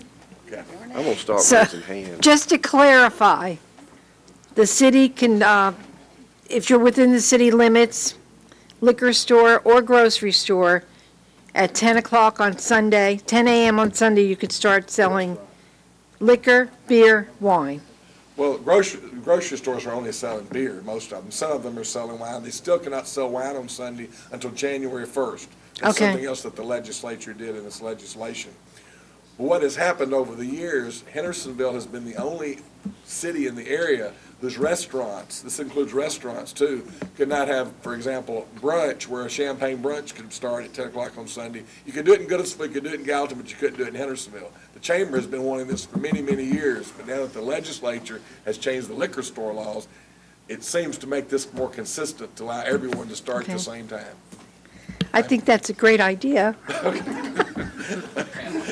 Hey, you got wine for that. Thank you. The later it gets, the better it sounds. Champagne brunch. Is there any further, we have a motion and a, Piece of the board down here is not paying any attention to dollars. hey, that They're piece of, disturbing me. It's everybody but me. do what? They're disturbing me. I'm trying to listen. Daryl's behaving. Don't y'all disturb Steve. All right, we have a motion and a proper second. Let's move on, come on. We have a motion and a proper second. All in favor, say aye. Aye. That was unanimous. Any opposition? No? Okay, one no. He said that he was teasing. Is he Are you truly a no? party pooper? Yes, he is. Reading of Resolution 2018-39, a resolution to declare the encumbrance of funds to replace certain drainage structures in the city. So moved. Second. We have a motion and a second. Any discussion? Yes, sir. Oh, good grief. Oh, no. Oh, don't. I won't. Okay, I Mr. Sprouse. promised, we're going to be quick. We're going to be quick. Be very quick. I said when we added this to the Closing. agenda, I explained why it's being added to the agenda and why it's being fast-tracked, because I think the system's working, but something in it's broken. We're going through the agenda, we're going through the budget right now, and we've appropriated line items within the budget for the department heads. And they're going to spend that over the next fiscal year. And as long as it falls within the use that we've appropriated, it doesn't come back to the board. We tell the fire chief to go buy a truck, he buys a truck. We tell the police chief to go buy patrol cars or radios, he goes buys patrol cars and radios. A couple of these line items that we have to deal with paving and have to deal with drainage and infrastructure issues. And we've committed some time ago in this city that we are going to get away from the political appropriation of these funds, that the board's not going to get involved. We're going to be careful, and we're going to trust the professionals, and they're going to go do the studies and show us data that shows where the money needs to go first for the best impact, where the need is the best and affects the most people. And that means sometimes that we have areas in our ward that we're going to have to wait for. And this is one that I have waited for, probably going back to when it wasn't Mayor, and it wasn't Alderman Campbell sitting next to me or Alderman West sitting next to me. It was when Alderman Clary was sitting next to me. But it's one of those that I recognized there were other needs. And that while this was needed, there were other that were bigger. So here's what we came down to. We're at the end of this budget year. There's a little over $50,000 in the budget that we appropriated last year. It went before Public Works, it went before Finance, and it went before this entire board. Project, and there's a little over $50,000 left. Here's a project that's going to cost less than $50,000 that should be under the jurisdiction and the authority of the Public Works Director to go and encumber the money. Because in just a few days, we're out of the budget year. But he was told that the mayor needed to approve all of these things, and he goes to the mayor, and the mayor says he needs to go to Public Works Committee. Public Works Chairman says he's okay with it, and it says now we have to go to the Finance Committee. And now it has to go to the board. I don't understand why we appropriate money for our department heads to spend on important projects, and then when it's time for them to spend the money in a way that's in accordance to the appropriation that demonstrates that it meets a need of the citizenry, that we have to go through all these hoops. I don't know if it's to slow down the department heads. I don't know if it's to put power some particular place where it doesn't need to be. I hope it's not so that we have to worry about it being political and all of a sudden a project that needs to happen in one alderman's ward or two alderman's ward doesn't happen. So this is why it's before us tonight. This is not appropriating money. All this is saying, go ahead and spend the money we gave you on the things we gave you to spend it on. I encourage you to vote for this, and I hope we can get into a situation where we don't have to vote on things like this again. Thank you. Thank you. Who did I just click on? Mr. Me. Stamper? Mr. Skidmore? Yes, sir. Go for it. I appreciate my colleague from Ward 2's response in that.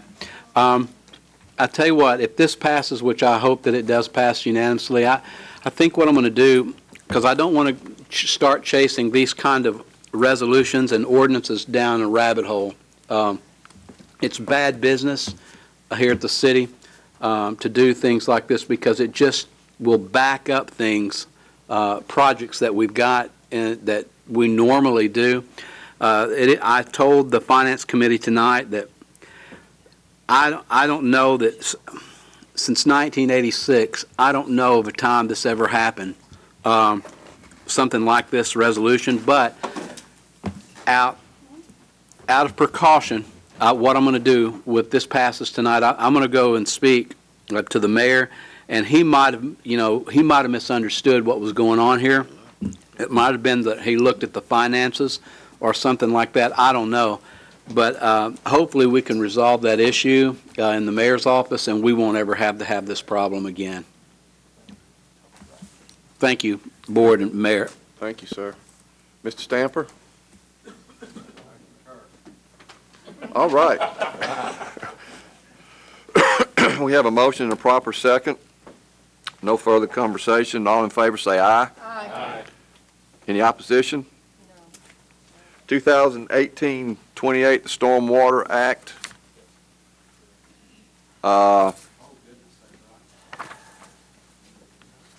Is there a motion? Yes. Is there a second? We have a motion and a second. Any discussion? Okay. All in favor say aye. Aye. Is there any opposition? Okay, next. Other agenda items, consideration of the appointment of Jen Young to the Sumner County Resource Authority. Is there a motion? Second. All in favor say aye. Aye. Any opposition? Motion to adjourn. There. Done. That's right. We didn't have to add it.